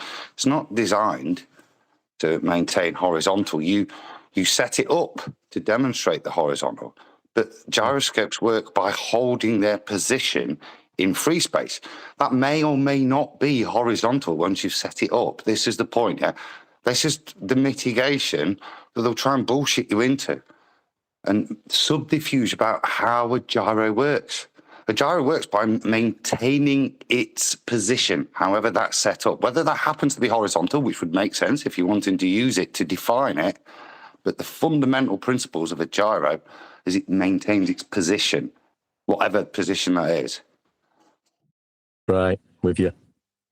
Yes, in other words, you've got to deny the axiomatic principle that's being taken from or utilised by way of the gyroscope itself. That's what it's utilised for. But in principle, to have this argument, Adam's saying, no, let's just stop a second. Let's not deny what gyros do. Right, Adam? Yeah, you said it best. Look at what its axiomatic principle of a gyro is. Whether you're going to then use it to define horizontal, that's a secondary point. What do gyros do? Don't let them mug you off, because what they're going to try and do is mug you off and pretend that gyros don't hold the position in free space. They're affected by gravity. Yes. Just exactly. I'm going to go on camera to say this. This is why they need Bob. Why was Bob being thanked repeatedly and profusely ad nausea? Because gyros don't do what Bob is alleging them to do in his claim to be evidence of a drifting gyro. They don't do that. That's not what they're being used for. Axiomatically, it denies the principle of gyroscopic action. So no, but if you're going to cite somebody to suggest that you've got self-correcting gyros because they drift because of Earth's alleged curvature, then you're not going to find anybody who's going to tie their string to that, metaphorically speaking. Why would they? Especially if they're investigating death. They're going to know how gyros work. So you're going to need a patsy. You need somebody that does say that gyros drift. Yeah, that's Bob. So the tables have turned and our opponents now need to appeal to Bob Nodell to suggest that gyros defy their own axiomatic action. No, they don't do what Bob is alleging and drifting bullshit. But they'll be appealing to Bob moving forward. We've already had it start to happen. So suddenly we go from them saying, well, we know it's a globe, we checked, to we going, no, actually, when we checked what you thought you checked, it was measured flat. And now you need to allege that you've got proof in the form of Bob Nodell. That's your citation now. You're going to appeal to Bob. So the tables have very much turned. No, it's flat, we checked. And thanks, Bob, you've got curve and drift. Okay. No, Nathan. That is not right. The Bob thing is a red herring, because mechanical gyros can have mechanical drift called precession. That can happen, right? Bob was talking about a gyro that's using Lite, so there's no mechanical, and doesn't matter what Bob was talking about because they're not using attitude indicators. Now, we could take Bob's gyro and go through them. I could take it apart, no bother, and I have done in the past. I actually even made a video about it, where I gave Bob thanks myself because he proved the opposite of what they needed him to prove. Long story short, is that we're talking about attitude indicators. We're talking about the data for pitch. That has nothing to do with what Bob is talking about. So them bringing up Bob is a red herring, complete red herring. We're talking about mechanical gyro and the systems that are used to power them and correct them. There's two systems. One involves the pendulous vanes, right, for the vacuum system. The other one involves mercury switches for the electric system. Yeah, I get That's it. what we're talking about. So anything to do with Bob is not to do with the situation. Okay, fine. Yes, I understand that. We've just covered that. Yeah, but that isn't what I'm suggesting. When they have used Bob recently, and incorrectly so. I mean, the axis that Bob's alleging the 15 degrees an hour drift in his faulty gyro isn't the drift that they'd need to claim that you're traversing a spherical surface with the curvature falling away from the drift that they'd need to demonstrate in the gyro on a different axis. So it can't be appealed to that for that purpose anyway. It's incorrect to do it. It's a complete red herring. You are correct. And it's not that I don't understand that, or that we're discussing pendulous vanes and the mercury switches. I understand that too. But they'll throw everything at the wall and have. That's why I'm throwing it in now, in terms of us giving a nice, complete response, because people will come up against Bob being thrown into the mix and cited, because they need to allege a defiance of the axiomatic principle of what gyros do. So where they're going to reach for, well, they're going to reach for Bob and have. Yeah, Captain Edgewise and the Almanator guy that are in Discord, that's who they appeal to. Bob Nodell. Yeah, but that has nothing to do with it. I realise. I understand that. And the axis of drift, that if it is even true, it isn't. But if Bob's drift axis was true, that isn't what you'd be proving a spherical Earth with in the gyroscopic action that doesn't move, that remains fixed in free space when planes traverse a flat surface and remain in level flight. That, you know, you're not getting the completely different axis to Bob's axis when they appeal to it. It wouldn't, it'd never be appealable in that regard. So I get that, Brian. Yeah, And it but isn't mercury the, switches or pendulous veins either, which is what you were saying. It's not what we're talking about currently. Well, it is, because they're throwing that in too. No, because the problem is that what Bob was talking about, for a start, was fiber optic gyro. It was a fiber optic gyro, a 41 that he has used, or someone has used, and they don't use them in airplanes. They use them in gyro compasses on ships and stuff.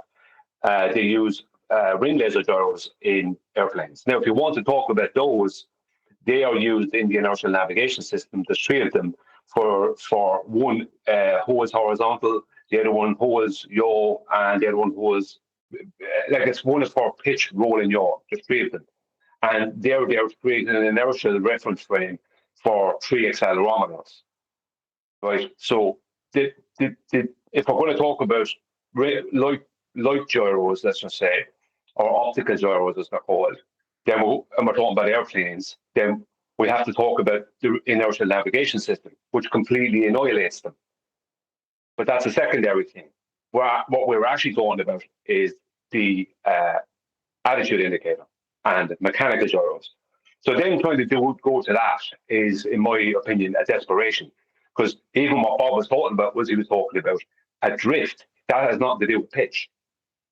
So they're going from arguing about pitch and the data to talking about the drift, and gone from mechanical gyros to a light gyro, and gone from in the air to being on the air. Perfect.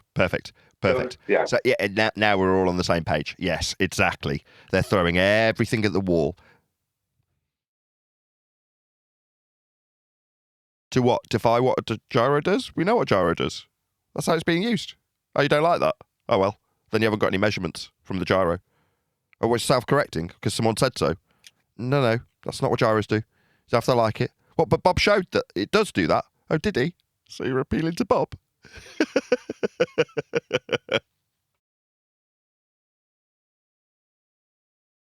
All very amusing.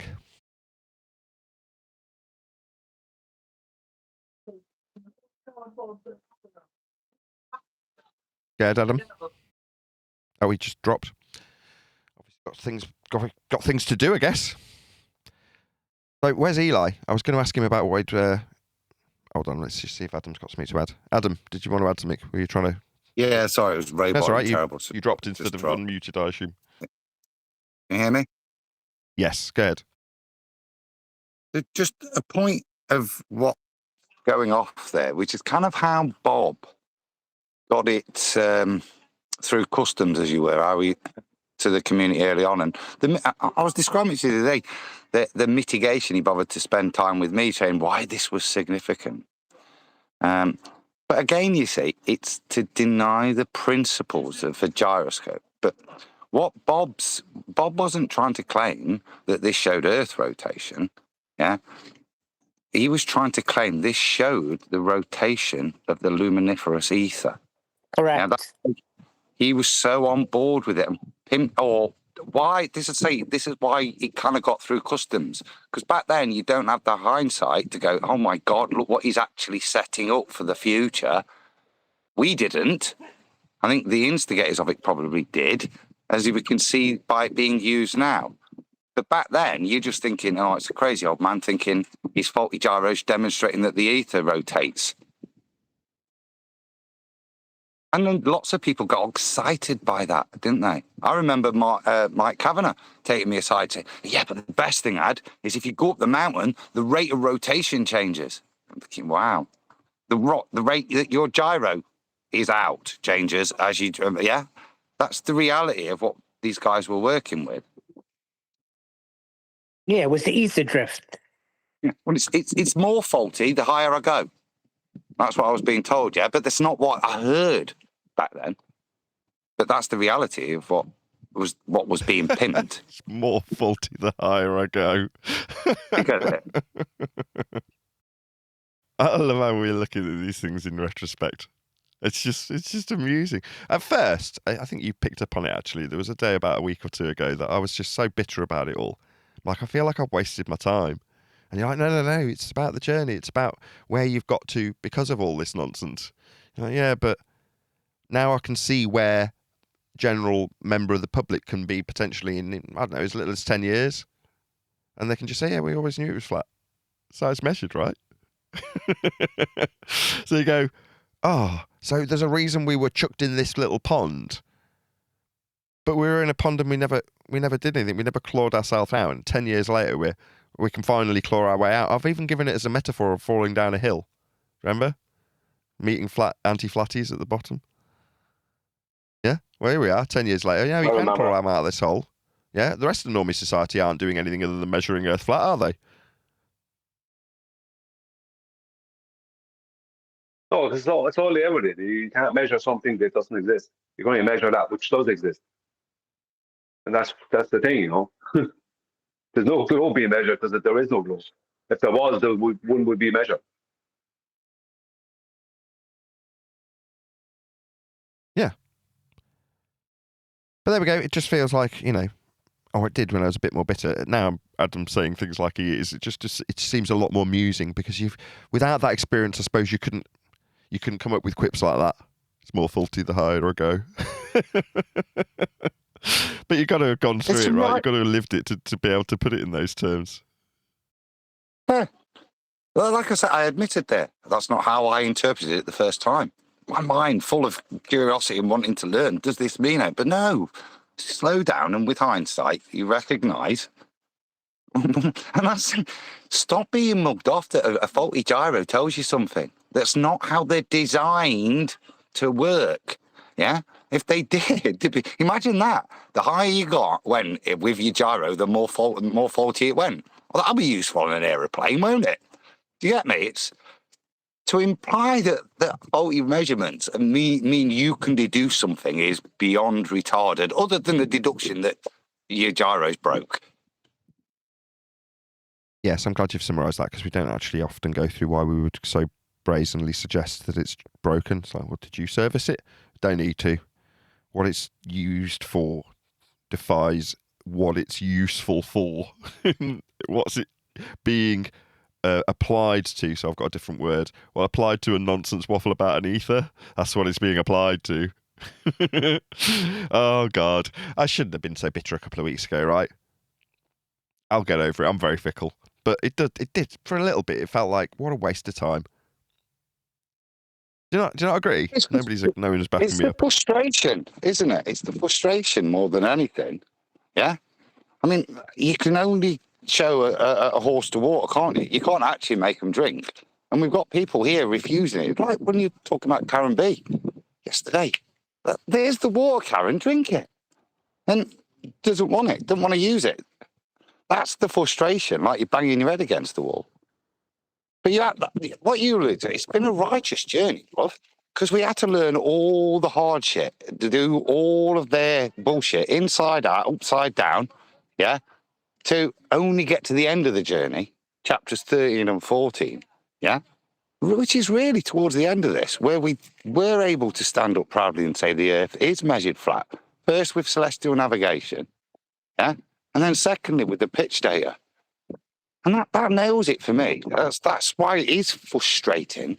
Because after all this time, we're showing people this, and they don't want it. It was the same with the Black Swan. We showed them So before we had fundamental proof that it was flat, we were just demonstrating that it cannot be a ball. Look at your delusions. They didn't want that either, did they, these mainstreamers? Don't forget the Greeks, Adam. They measured it flat as well, mate. No, you're right, Adam, but there is a way to get a horse to drink. You got to give him salt. And I feel like this show, everything that we put out, we're giving them salt. They're not getting thirsty. That. Yeah, that's why I commended Nathan yesterday on it. Yeah, that's a great analogy, Neil. That's the salt they need. Yeah, because it is weird. It's there for you, Karen. Go and prove it to people instead of preaching it and asking them to just believe. Maybe it's fear that it's just not enough. I mean, if you're concerned that saying Earth's measured flat's just not good enough, then there is no pleasing you. Yeah, well, I always wanted to make it complicated, right? That's the whole thing. Let's make it as complicated as we can. I think that's part of the game. What I'm calling the game is people saying, we've got to make this as complicated as possible. Right, how can we do that? Let's move forward, accepting that Earth It's not is that going as to well. be You've got flat the for journey, both like you're sides. saying. It's been hustle and bustle, going through lots of different things and conversations about all sorts involved with the heliocentric model. And now the bare knuckles is it's measured flat. So it's a sense of like it's over. No, it's not over, is it? But, it's like, oh, right, what do we all do now? I like that bare knuckles example. So in Yeah. response to people saying, is that all you got? So metaphorically, boxing match, gloves are on, strikes are being thrown left and right, but we're right into round 13. What's going on? World seems weird, right? Nothing's happening. It's just an endless fight that doesn't seem to end. It doesn't end. And then at the end, just before the bell rings, one of the boxers takes off the gloves, punches the other guy in the face, and his face comes apart, and he looks back with a broken face and goes, "Is that all you got? Is that all you got? The measurements are flat." Yeah, that's all I got, yeah. Yeah, you've also got broken face though, haven't you? Yeah, that's all I've got. I love it. It just seems utterly absurd to me. The whole discussion's absurd. Just for people who may encounter the red herring about Bob's gyro. Optical gyros are used in the inertial navigation system of an aircraft. The purpose of them, there's 3 of them. The purpose of them is to create an inertial plane of reference for the accelerometers. So the accelerometers can correctly record the journey.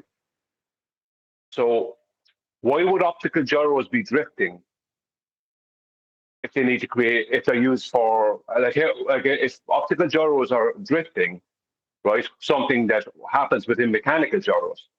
If optical gyros are drifting all over the place, like Bob's gyro, and at different altitude, they're drifting at different rates, right? Then how could they be used in an inertial navigation system to create the inertial plane of reference? It makes no sense. I know it's a ring laser gyros, it's ring laser gyros in an airplane, not fiber optic, but they're using fiber optic and ring laser using the same system, more or less. You know what I mean?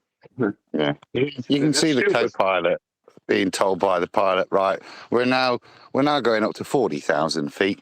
Can you just twist the gyro's incorrectness-ometer up a touch as we gain altitude?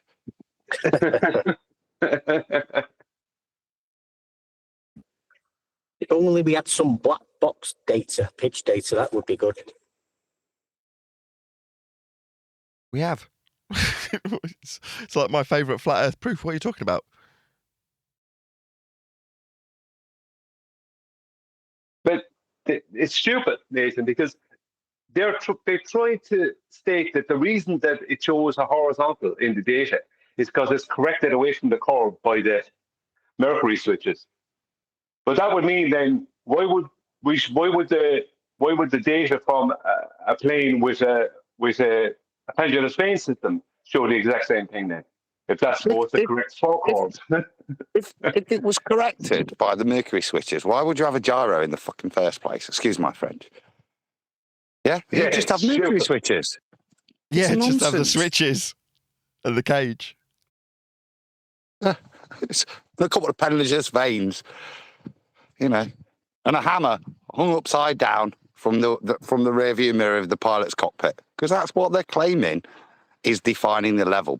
Fundamentally, hang a pendulum from the center of the cockpit and keep referencing that. Well, no. They're stabilizing devices. That's all they are. But who are you saying no to? The plane... Sorry to interrupt. I'm just saying, who are you saying no to? You're saying no to an anti-flat earther in the pond, aren't you? Because in principle, it does what it does. We don't need this discussion, do we, Adam? And I'm not saying it's all well and good, right? We're only having this discussion and exemplifying it between ourselves because we understand how this defies the current rhetoric of a ball, right? That's why we're here. I'm not going to deny our origins. But ultimately, if you were to communicate this with someone in normal society, they're not going to argue with you, and you're not going to have to say, no, it's not doing X, Y, and Z, because no one would expect it to do anything other than what a gyro does in normal society. Right, Adam? Correct. If you went to the manufacturers, they wouldn't claim it's doing that. They claim exactly what it says on the tin with regards to gyros. It will maintain its position in free space. That's it. And this is how pathetic their argument is. That instead of dealing with the pitch data, they want to argue nonsensically about how gyros work and claim they self-correct to gravity. That's why I say no. No, it's not an argument. Even we used to mention it in the past. You're not having an argument with the flat earther now. You're having the argument with the people who make gyroscopes and define what they do. You're arguing with mainstream again to try and defend your ball position, which is like when you know you've won. When the baller has to go against the mainstream rhetoric to defend a ball, you know you've won.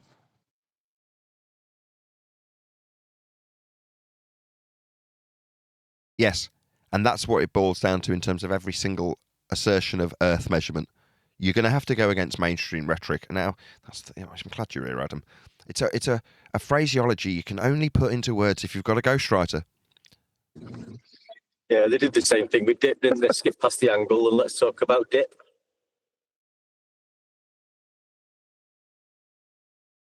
Yeah, let's talk about some correction to surface level. You're like, what? Why? Oh, because then we can make it seem like there's an argument to be had about Earth curve that hadn't been measured in these measurements. Well, what are we doing? We're okay, we'll find dip. What are we doing first? We've got to measure our height off the surface level first. We've got to have an altitude. Go ahead, Brian. Sorry, I was just saying what was funny about the whole dip thing was that when I was pushing the dip thing back some years ago, they didn't want to talk about that. They wanted to talk about the aviation segment, right? Thinking that just created a vertical, not realizing that vertical must be 90 degrees to horizontal. So that is removing the dip, any need for dip, because you're creating an exact horizontal in the air that has to be parallel to mean sea level. So they went from having an issue with dip to the aviation sextant, then having an issue with that when it was explained to them, back to dip. Do you know what I mean? They're never happy. They're always trying to go from one thing to another. As I said earlier, they make an argument in a vacuum. And then it opposes a different argument they were making 10 minutes ago. Their arguments never line up. They're always contradicting each other.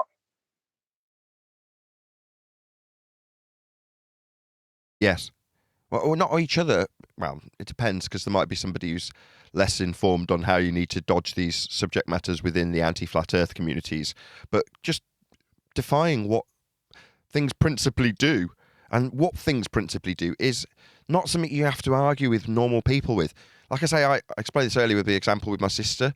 I was expecting a bit of a battle. Like, my sister's a normie. She's not into any of this stuff. But when it came to talking about what she trained in to get out on the seas in her boats with her husband, you're like, I didn't get any pushback. She just agreed. You're like, what's going on? In fact, it wasn't quite like that. I was arguing with her current husband, right? So I'm arguing with him, and there's massive pushback until she steps in and is like, no, that is how it's done. You're like, what? So if you've got somebody that's actually dealing with Earth measurement, they're never going to push back against stuff that's obviously, observably, measurably, axiomatically flat. Gyroscopic motion's no different. No normie's going to ever argue with this stuff like an anti-flatty would.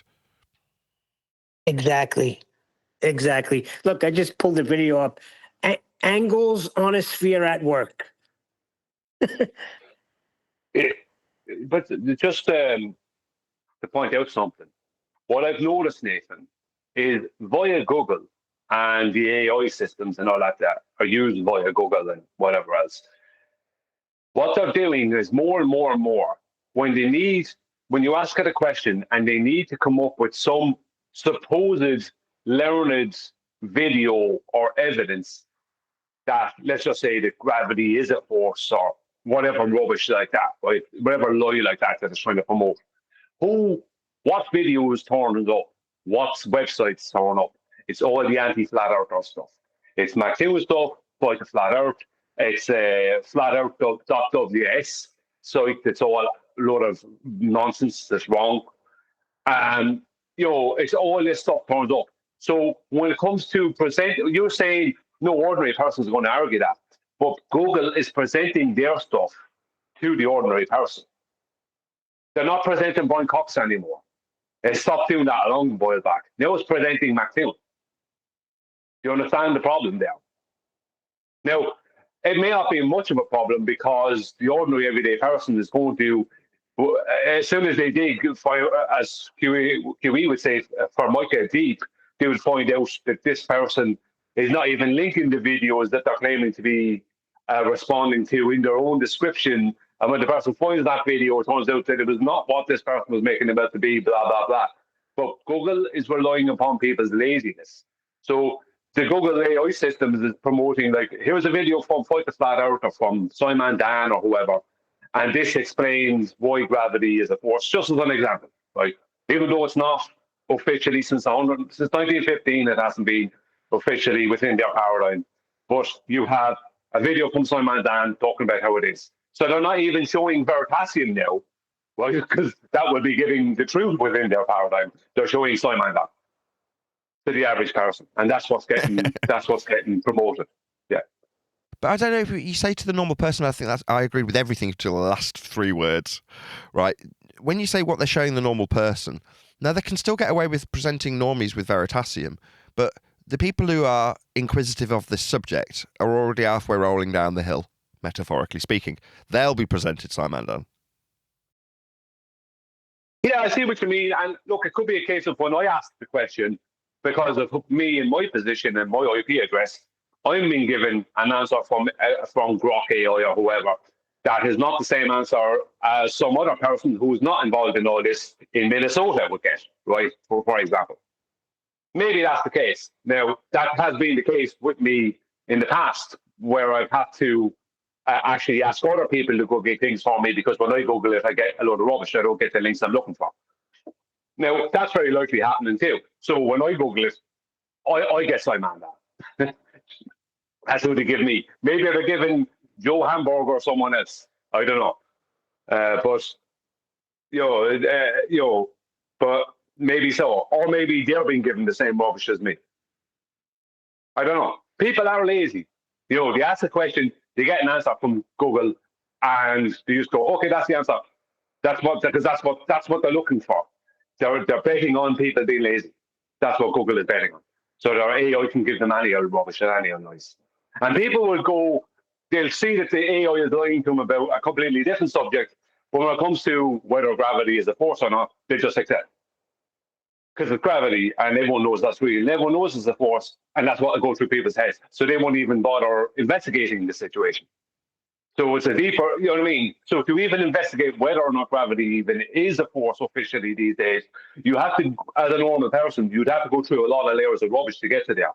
Most people aren't ever going to do that. So that's why they can present them Simon Dan and not Veritasium and get away with it. Yeah, but once again, you see, the anti-flat earther will come into this arena and tell you it is a force.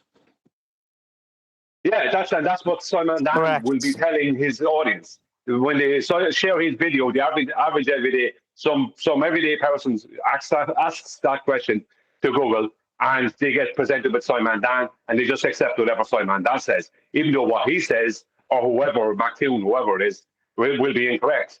They will accept that as just truth. Well, actually, I just asked Grok, and Grok said, you and your force has been ruined. Quoting Simon Dan, I think he's got confused or something.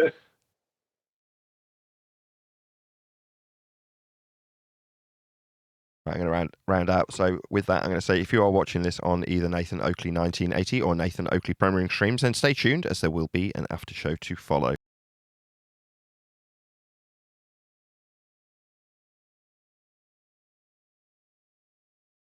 Jolly good, jolly good.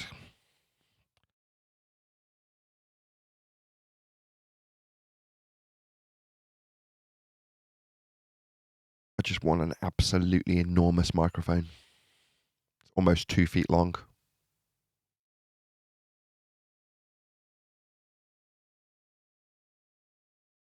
Called an MKH 816. Sennheiser. Yep. Wonderful. An outdoor microphone. Shotgun mic, like I use for the show. they're specifically for outdoor use, although I use them in a treated room, which is also fine. Some people use them for voiceover, same thing. But this is one that's double the length of the one I'd typically use. So it's a really long shotgun mic. Now, I'd never invest in something like this. It's just not something I'd ever use, but it's one of those, I'll try and sell it for a profit, obviously. But by the same token, I'm really quite intrigued about using it.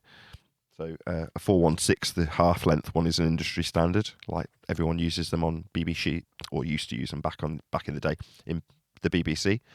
So it's like an industry standard location mic for filming. So you think things like Faulty Towers, all of the sound guys would have had 416s. Well, this is just a slightly longer version of the same mic, so it just does the same thing, but it works to reject things off to the sides to lower frequencies. But in order to do that, you've got to make it long, like a long bass frequency is long. So these mics end up being really big, like really long. You can only get an interference tube to do what it does at those frequencies if it's long, and I've just never had one. So I'm like, why not? I'll buy one. I've bought the most tattiest, busted up, broken, cheap, nasty one that I could find, because I'm like, more likely than not, it's something if I get stuck with it, I don't want it to have cost a fortune. You know what I mean? But by the same token, I do want to play with it. So it's kind of like my junky second-hand present to myself. So someone gave me some birthday money. I'm like, what do I actually want? I'm like, well, I want to play with microphones because I'm on a bit of a microphone vibe, as you probably know. I don't know if I mentioned it. I'll buy something I wouldn't normally buy just so I can play with it, make a video with it, probably lose money on it. But who cares, right? It's my present to myself that I'll use once. That's what you do with birthday money, isn't it? So, treat yourself. So you're saying for your birthday you wanted a big 2-foot microphone. You're not saying that. Yes, that's precisely what I'm saying. What do I want for my birthday? I asked myself. And I thought, well, I'd quite like to better the pencil condenser that I've got that I might end up recording Clover's acoustic guitar playing or something like that, right? But I'd also quite like to play with a really long shotgun mic. I almost bought one to replace the daily driver for the show. So I saw a Neumann that happened to be a similar sort of thing, a very long shotgun. I'm like, oh, but it's a Neumann. Oh, could I get away with using a really long shotgun in here to have a Neumann? I ended up obviously not doing that, but I was even contemplating it. So in this case, I know I'm not going to use it for the show, even though it's a really good mic and it's been used by the BBC. Who cares? It's probably used on many films as well, the 416 and 418 or whatever it's called. Anyway, the point being that I just want to play with it. And the fact that it's got paint flaking off it and it's got a really old connection from the 70s is kind of neither here nor there. If it works, I'll be happy to see what it does. Your daughter's playing guitar, Nathan? They both play many different instruments. There's Duolingo music, so they're learning to read music as well. They've got a keyboard and they've learned a bit of ukulele, and they do all sorts of stuff musically. Neither of them are that into it, though. I hope one of them becomes more interested than they are, and they probably won't. They will get into it. They will. When I brought the guitar and the bass and the drums, they sat there for a while. And then they just picked them up. And actually, my son was playing Bob O'Reilly the other day on the bass. And I just came in. I started ripping some Daltrey lyrics. We're going to start a band. Yeah, my eldest daughter was saying it. She's like explaining to me what the chords in... It was a Taylor Swift song was. I can't remember what it was. One of the original Taylor Swift songs. Anyway, it only got 3 chords in it. And she's like... But she was kind of playing it down, saying just because I can play those 3 chords doesn't mean I could call myself a musician. And I was yes, she can. That's what I said. I was like, yeah. I gave her several examples of people that aren't marvelous guitarists, but you can find videos of them before they were popular singers, just sat on a stool strumming 3 chords and getting their way through a whole song that way. It's like, that's the beauty of rock and roll. Exactly. 3 chords, that's all you need. Right. So I was explaining that to her. But, the fact that we're having that conversation means she's got a mild interest, but it's not something that she's, the eldest one, this is shown a particular aptitude for. Meanwhile, I had her learning, she's just taken it upon herself to start learning Japanese. I'm like, what are you saying? She's like, I'm just doing my Duolingo Japanese. I'm like, oh, okay. That's like the 6th language you've started learning then? She's like, yeah, I really like it. I'm like, okay. So she'll happily take it upon herself to learn another language. But me, I'm always nagging them going, no, can't you learn bit more guitar. Can't you get the keyboard out? And I'll drag it out and put it in front of them, and they'll learn whatever lesson I've put in front of them, but they won't necessarily go out and get it out themselves. So when I heard Clover singing about colours today, I congratulated her, and I was like, yes, that's nice, you're in tune. She's like, what did you say? And I'm like, you're in tune, well done. Oh, thank you, Daddy. While she's just sat singing about colours. But no, I don't think either of them are going to be a singer, but I can dream and buy microphones in the hope that I'll point one of them at a guitar one day and have them singing into it. But that's not what the mic I've bought for is. The mic I've bought is for trying to pick something up that's 20 feet away. And typically that's a very difficult task for a microphone. I'm just intrigued. Yeah, with music, it's all timing. Like when I started singing, it was throwing my son off, and I was trying to tell him, no, you just keep playing the rhythm. Don't worry about what I'm doing. Indeedy. And they've taken that advice from then on, haven't they? They don't worry about what you're doing anymore. Right. So when she's playing, start singing so she gets used to the singing and just playing what she needs to play. Because what you do is you start listening to the other person, you start playing towards that. It's all about timing and staying in the right timing. Indeedy.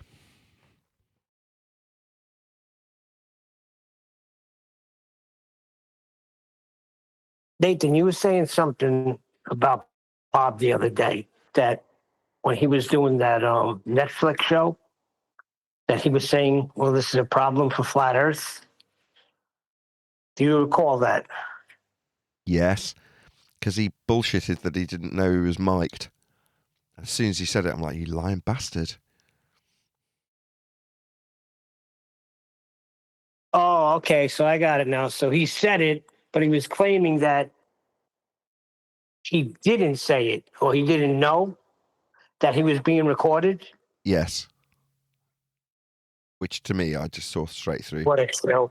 You're like, you might get away with, to the unsuspecting audience member, to get away with that as a gag in The Naked Gun. Like Leslie Nielsen's strolled off as Drebin, mic'd, and goes into the bathroom, and then you hear the comedic toilet sounds. So, yeah, it'll work for a toilet humour gag in a Naked Gun movie. But in reality, when you're mic'd, you are acutely aware of that fact.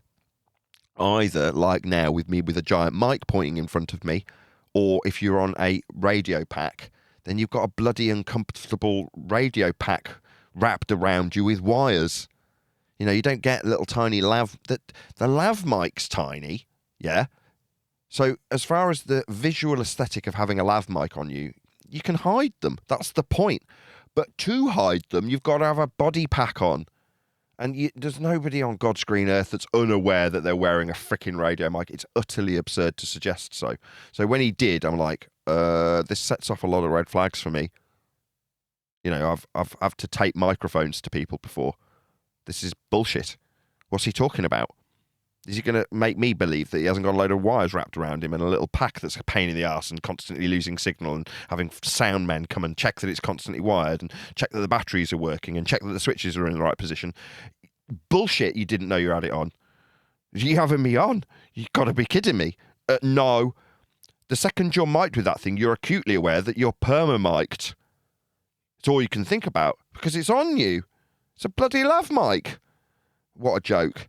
You know, I bet, there we go. I mean, I won't get annoyed about it. It's one of those things. It's where the crossover between why have I suddenly branched into mics? Easy transition. I studied at college.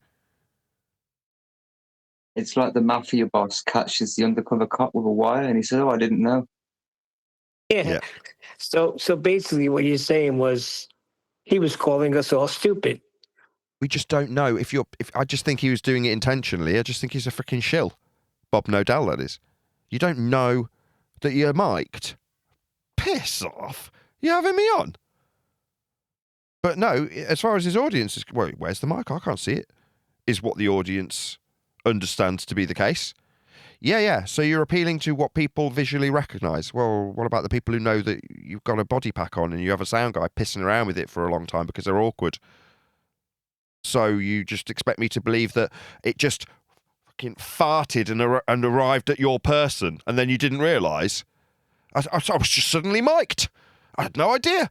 There wasn't a sound guy messing around for ages with it, making sure everything was all as it should be, with a wire wrapped around my physical person. No, it just arrived on me and then suddenly I was being recorded. I didn't even realise. Bullshit. No, that was part of a scripted narrative that Bob said. He said what the audience... It's a freaking soap opera at that point. That's all I saw it as. I'm like, this is a soap opera then. You know what I mean? You want me to believe that? Unfortunately, no, I've worked behind the fourth wall plenty. So no, Bob, you dick. I'm not going to buy that, but everyone else will. And that's the problem, isn't it? When you've spotted the fourth wall break, when there's people around you alleging to be on your own side, breaking all the rules, you're like, hang on a second. I'm back here. I'm behind the set. And I can see what you're doing. On camera, there's no wires, no mic. But from where I'm looking, I can see them all hanging out your ass, dickhead. Know what I'm saying?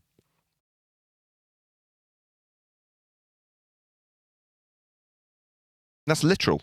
I can literally see them. I can see the mics poking out your ass. Not being figurative. I'm being literal.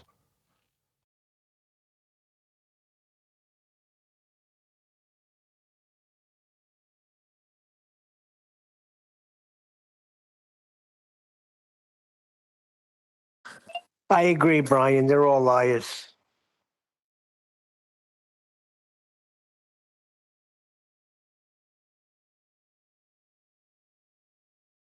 Indeed.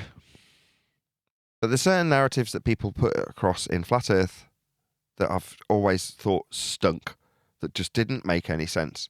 Sometimes you convince yourself that you haven't seen it, you delude yourself that it isn't there. Sometimes you'll even have people telling you it's there and you'll deny it and tell them they're wrong. Nah, you're just seeing things.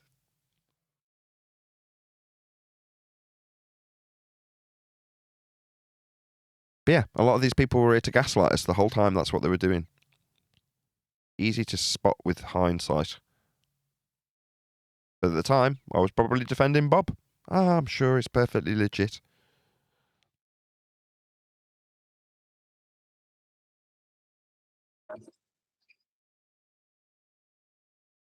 Until it becomes too egregious, and then you become a grocery delivery boy. Scammer. Right?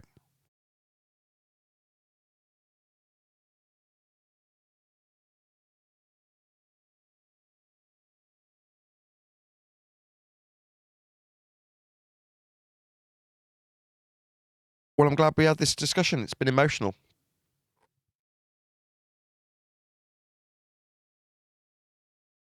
Well, if you could come up with something other than Earth is measured flat, then maybe it'd be a little more interesting. What's wrong with you? That's all I've got, I'm afraid, Neil. I'm sorry. It's not enough.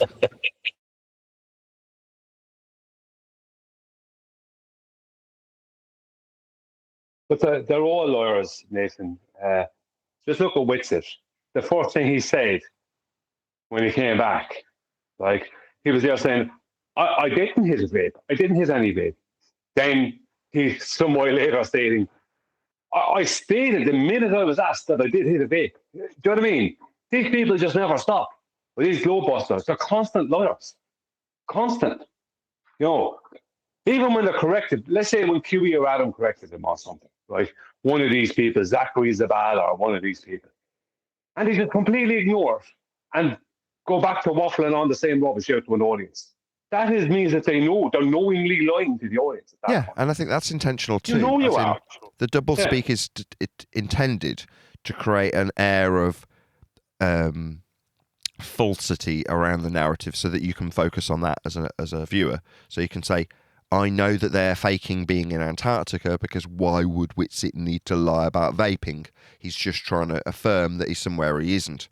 So then you come up with this whole narrative. If they're all creating enough doubt, like there's something else I can't remember that I call the same sort of thing, an alleged edit. So some pixel peaking dude has come up with this idea that there's TVs stitched together because in certain frames of the videography on the live stream, you can see what looks like a stitch mark. You're like, okay. And then a week later, they're like, look, it's been removed. You're like, oh, okay. So this is presented in such a way that we can then argue about whether or not it's an attempt at tellies, as opposed to focusing on what we've focused on. I mean, I don't need to reiterate how Earth was measured flat there, but you know what I'm getting at. It's created in a way that keeps you arguing about this insignificant shit, like whether or not they're in tellies. You're like, what? Is that what we're supposed to argue about? Yeah. Well, Same with the bloody... Sorry, bro. Just 1 second with it. I wouldn't say it's insignificant, Nathan, to find out whether or not the thing was real or fake. I wouldn't say that's insignificant, because I would say that is very significant. Now, the thing you're talking about was that someone noticed that there was a corner in the sky. And it was when they pointed it out, everyone could see, yes, there was a corner in the sky. And the video was up on Wix's channel. I don't know if he took the video, but it was up on his channel. And it was removed and then put back up without the corner. So, yeah, I remember. I mean, okay, yeah, I mean, I understand you're saying, but you're not focusing on the measurements. Technically, the measurements, there's no guarantee any of them ever happened.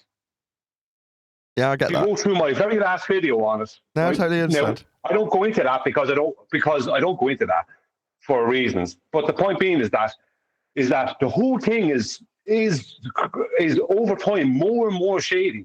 And the fact that this corner was there, then the video was taken down, then put back up without the corner, that is tricky. Oh, you want to focus on that, do you, bleeding shill? Well, I'm not quite like I can't accept anything they told us, including the measurements that they claim they've got. I certainly can't, because I myself have shown evidence that the measurements that they seem to have gotten, just why they wouldn't have been able to get for certain reasons, blah, blah, blah. You need to. Do you care? I mean, are you relying on this stuff? No, yes it's not and that. no. It's just, yeah, go on, Adam, go on. Maybe you can word it back. After night 4, right? For these guys. Start again. I didn't hear the first bit. Start again. My bro. You're a little bit. Just start again. I'll drop and go. Drop and drum. Okay, you drop and drum. We'll hear from you in a sec.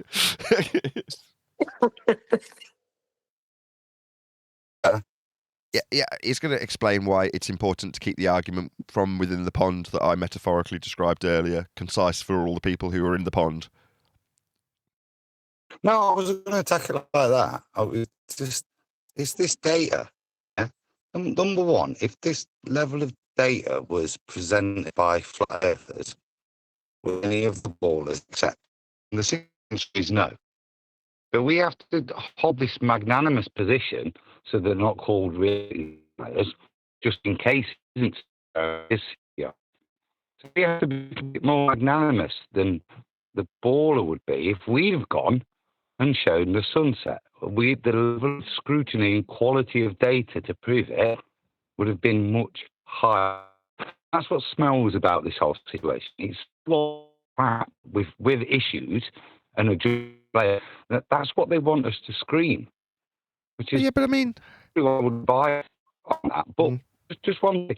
But from a personal point of view, if they've come back with proper empirical results that were validated and demonstrated, fundamentally, all of these flat Earth measurements, but did demonstrate a 24-hour sun, well, that's something I could move forward with positively. Yeah, it becomes a fact. But the reality is, from what they presented, I can't even move forward with it as a fact. Okay, I get stinks. you. I wouldn't accept it either. I mean, I have to preface it every time I say they're measuring Earth flat there, whether or not they're measuring it in a 10 to tellies. In other words, it's completely bunk. It's not really a measurement of anything. Who cares? It's just all fake. Therefore, they're measuring Earth flat in a 10 to tellies. Or if they did actually legitimately go to the land they call Antarctica, via whatever means they suggested they did, and it's absolutely legitimate. Then they measured Earth flat legitimately in Antarctica. But if you were to ask me now, well, do you accept that there's a 24-hour sun in Antarctica based purely on what they presented? I'd say no, it seems shady as all frig. You know, the first-hand testimony that I got from a man who presented his crappy photos, admittedly, because they were period correct and crappy from his phone. Well, he didn't give testimony to that being the case when he spent a significant period of time there. Now, that's all I've got to go on, and it conflicts with what they've shown. But what they've shown is shady as all frig, and I don't trust any of them as far as I can throw them, and they didn't provide really high-quality data. You know, I haven't seen really high quality measurements. I saw McToon wave something at Brian and Brian say, well, they're flat earth elevation angles, but that's about it. You know, I mean, again, I was going to say, well, the other thing that, just to play devil's advocate for a second, I mean, why would they be dodgy and faking them? It's not like they were down there with a CGI expert, you know what I mean? Well, why would they go there and say, I've just filmed it all, but I couldn't film it quite right because I set my scope to go the wrong way. I sent it, you know what I mean? It suddenly started going the wrong way halfway through it. There were so many things, like I said, that make the data what did they unacceptable to them if it was demonstrating something like because and quality. There was always an excuse why it was bollocks. There was the first there, the odds throwing in CGI overlays. There's a reasonable excuse, and there's this. Do you know what I mean? It smelt like the whole thing was set up. Now, it's not to say I'm not confident I would indict them on it, but it does mean that, as you say, if you were to ask me, is there a 24-hour sun based on just their evidence? I'd say no. It looks so shonky, I couldn't place any validity on it, whether it's right or wrong. You know, if I had to put money on it, that'd be the only answer I could. Yeah, I totally agree. I wouldn't. Standard. Yes, I completely agree. I wouldn't accept Nathan, it. Good. Nathan could have went. He refused his invitation. No, it didn't. He could have gone through. No, there wasn't one. There's been no back and forth between me and Duffy. There's been no decline of an invitation I received. He's never going to show any email exchange between he and I. I've condemned him to hell for lying about it. So, yes, you're not going to trigger me with this. You can try. Anyway, yeah, but now he's going to use the fact that you didn't open the email to validate his other claim. I don't mind. You can do that. I don't mind. That's fine. Because I've stopped caring. Now, don't get me wrong, my apathy's being moaned about. Here we go. Go ahead, Adam. I can hear you vibrate. He did the same thing, or was doing the same thing to Dave Moore, allegedly Dave. Exact same tactic, claiming he had invited him on emails, etc., etc. Dave lays out, somebody put it in Master B. I posted it for you because he said, where's the response? But if you read it, he eloquently lays out exact same thing. No, you're a lying, duplicitous scrote. You never offered me anything. Stop pretending you did. Yeah, I get it. I mean, it's kind of even responding in that way plays, as far as I'm concerned, into what they require from me, or in this case, Dave. Now, I'm not knocking Dave for responding and making it clear in terms of what's going on. That's, his prerogative. But yeah, they are just lying shitbags. And as soon as you get involved with them, something that is said in response will get twisted now. You know what I mean? And so it goes on. Yep. Well, that's because they're duplicitous shitbags. And that, Which shows... Sorry, go on. That shows your faces. It's not here to prove anything. They get to engage with us to try and demonstrate to us false somehow with 3 months. Yeah, but they're desperate to engage. That's why they're sod off, you lying, not even engaging with you. And that's how they do these guys, because that's show controlled up this by the mainstream, by powers that would hate to have the knowledge that the Earth is flat out there, that it's measured flat. They'd hate that. So this is with segregators, this is still their attempt to deal with this. Don't for 1 minute he's praised Aaron Pastor.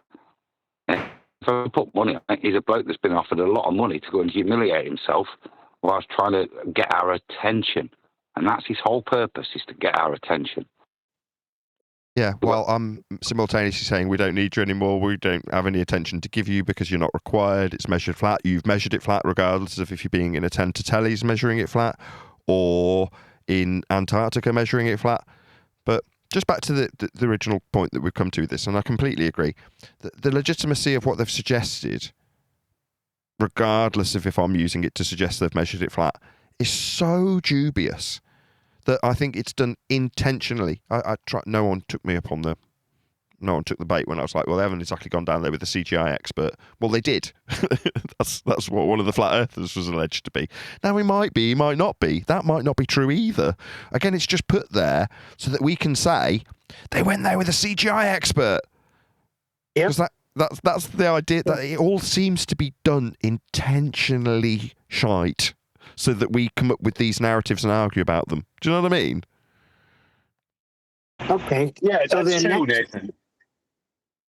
Yeah, Brian. Go ahead. No. I'm going to talk about something else tied to that. But you go ahead. Okay, yeah. See, the thing is that the CGI expert might have had nothing to do with anything. But because he's claimed to be a CGI expert, if we start calling out why was he there and why was he claimed to be a flat earther or what he wasn't, then we can be called conspirators. Do you know what I mean? So we can speak about it privately behind closed doors, but we can't speak about it publicly without looking like we're being conspirators. Because they could then show this at any time that, well, he had actually, they would have known thing was actually real, blah, blah, blah, blah, blah. But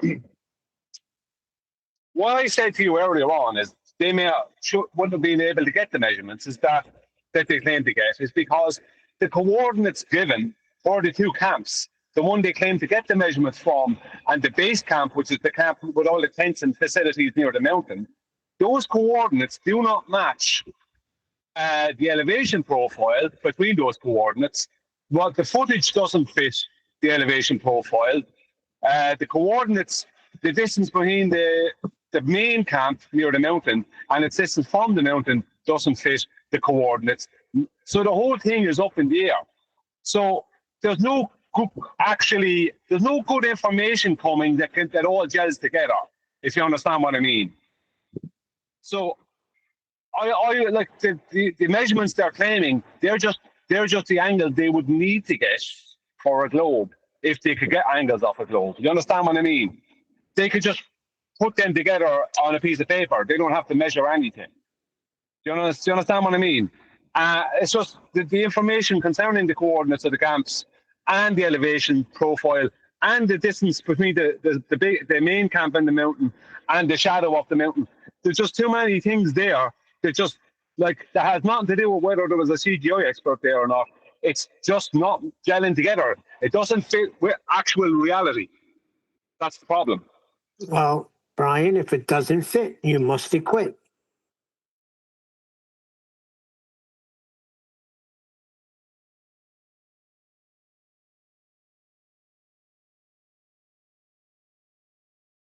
I wanted to bring it to the new thing that Duffy's promoting now. That he's picked 24 flat earthers and 24 globers to debate. What do you think that would be like? Really? It's not a topic of debate. Yeah. Oh yeah, he's calling it the final debate, and Yeah, the final debate to back up the final experiments. Yeah, it's a constant on the Celebrate Truth channel. That's silly in itself. Robbie Davidson turns it over to friggin' Duffy to just promote his nonsense. Now, my opinion, just ignore the email, just ignore everything. We don't need them. They need us. he'll contact people like Karen B. He'll contact people like Karen B to go and debate on behalf of the flat earthers. And she'll respond and hand them a book about Scientism and say, here's my answer. I thought the debate was over with the final experiment. Now he's going to have a massive debate. Well, he's claiming that he's claiming the reason why he's doing it. Basically because everybody hasn't left. Because there's still flat earthers out there. He's got to get this debate going. Everybody should have left by now.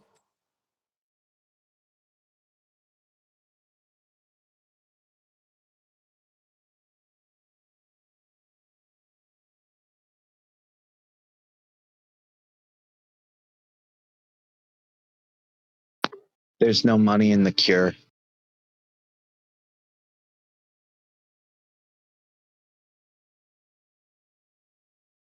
I don't know. What's up, Adam?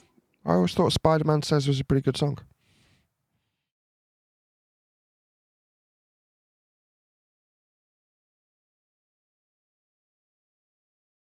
Obviously, no Cure fans here. No mind.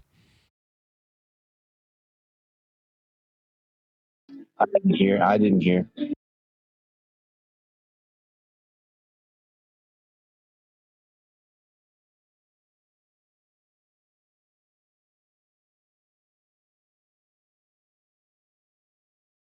So, Nathan, you still haven't opened the email, right?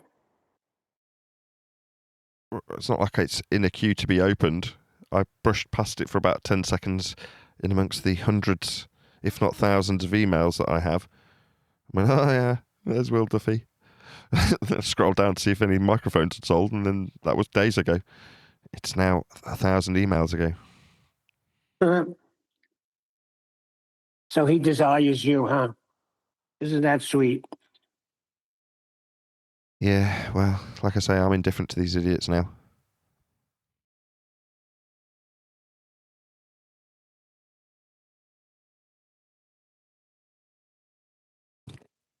You know what's coming next. You don't want to debate, right? You're afraid of the debate. Oh, that's and okay. if you know Earth is measured flat, then why you're not coming on and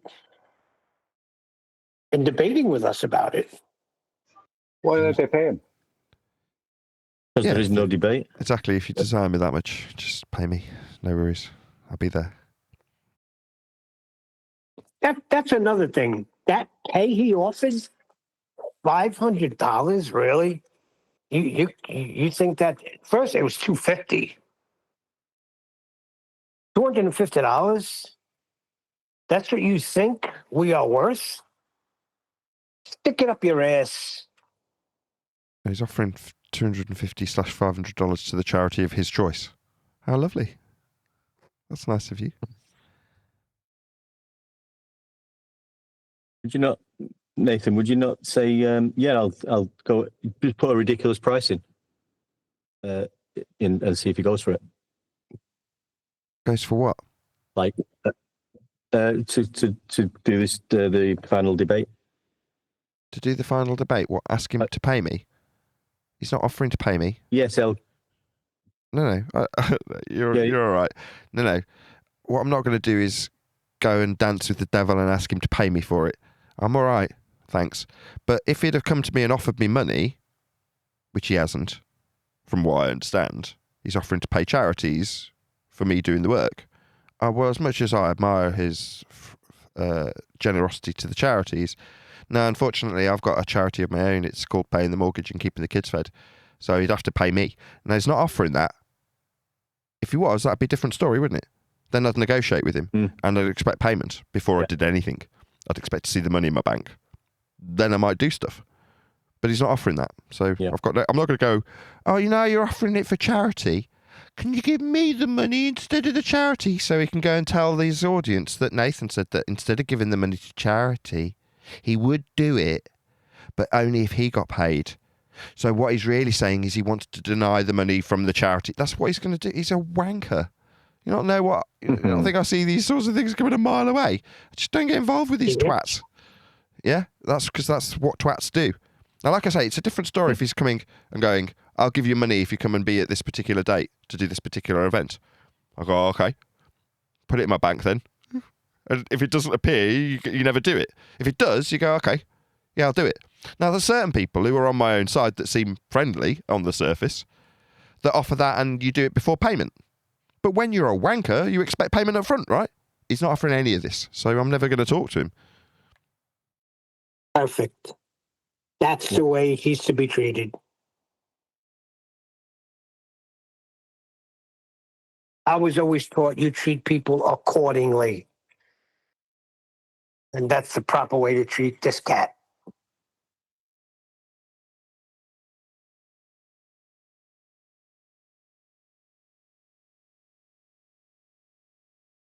Hey, good afternoon, gentlemen.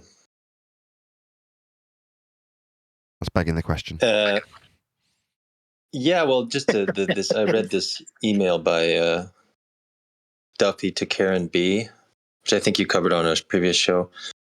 And of course, it comes with the string attached that whoever then, it's implied, right? Whoever doesn't want to participate, they don't want to donate money to charity, right? They don't want to participate in this wonderfully, he's such a, what's the word, philanthropist, right? So it always comes with some string attached. Yes, precisely.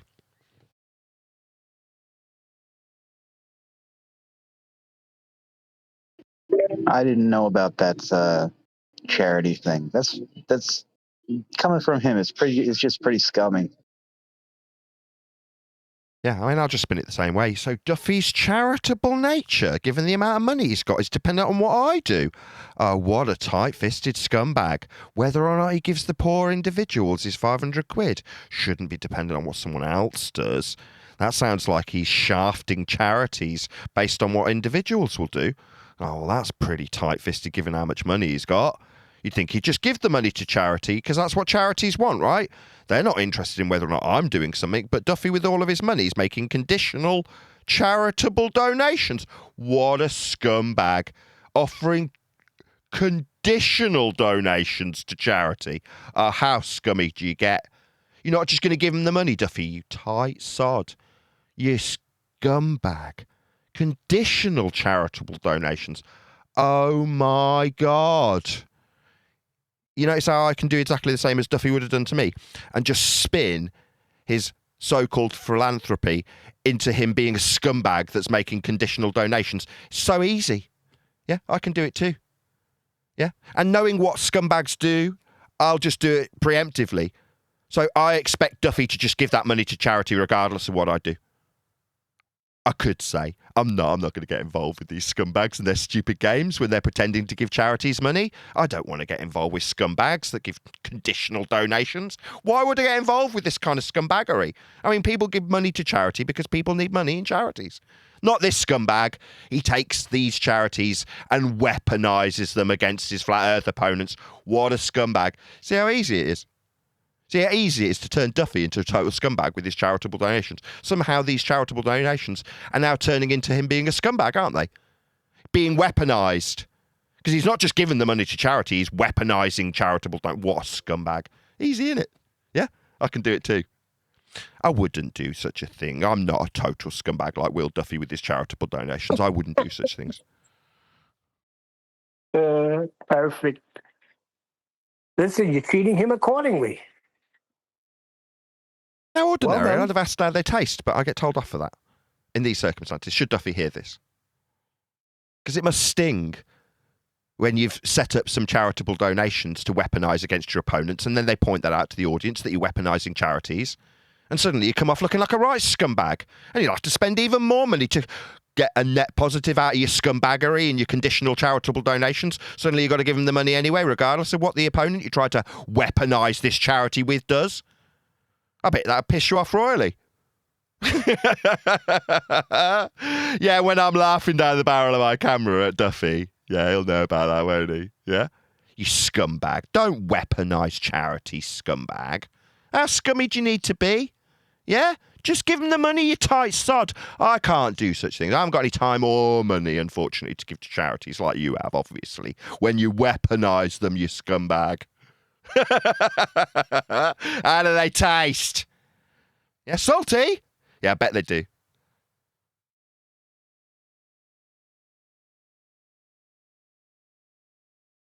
But yeah, that's it. I mean, I wouldn't want to deal with people like that. I don't like people who weaponise charities. And don't forget, you got the documentary coming out soon. Did they put it in the documentary that he weaponised these charities? Obviously, we want to make it clear to everybody what Will Duffy does when he weaponises charities. Well, I'm thinking that's the whole part of it now. He's going to have this little 24 against 24 debate. He'll get it together somehow.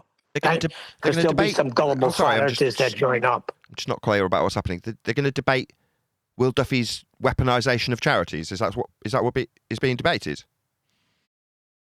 No, they're going to debate what happened. So they're not.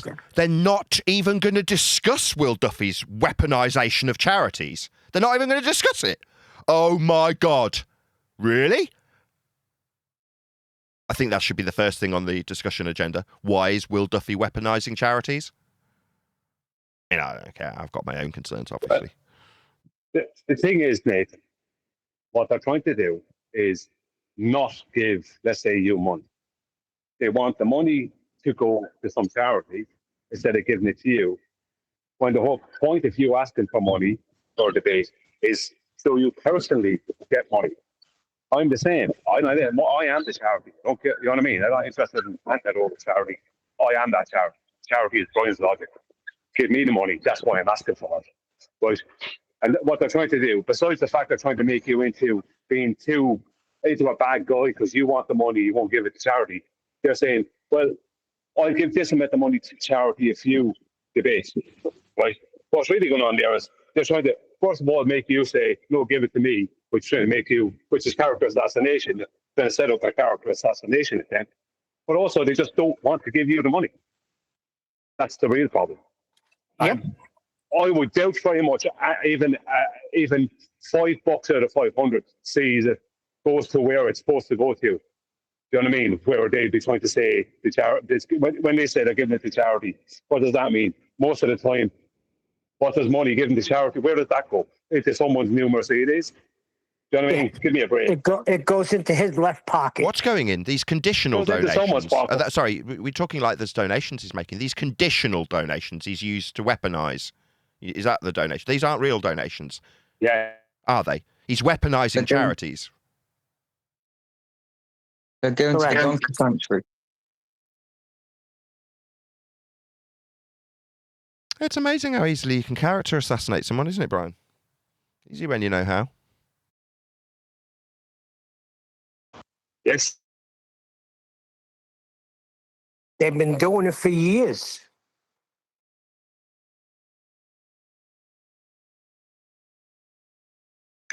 So they got. Everything they do results in a character assassination because that's all they've got. Right. Like Robotham eating his children or something to that effect. It's always been character assassination. If somebody's getting close to flat Earth, character assassinate them.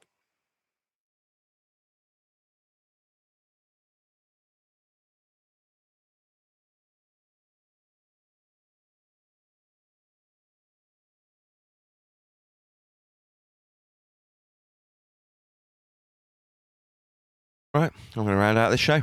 With that, a huge, massive, enormous thank you to both Discord and G Plus panels for making today's after show possible. And of course, a massive thank you to all of you for liking, commenting, sharing, subscribing, joining as a Nathan Oakley 1980 channel member, and all that good stuff. I've been Nathan Oakley, and I will see you all in the next video.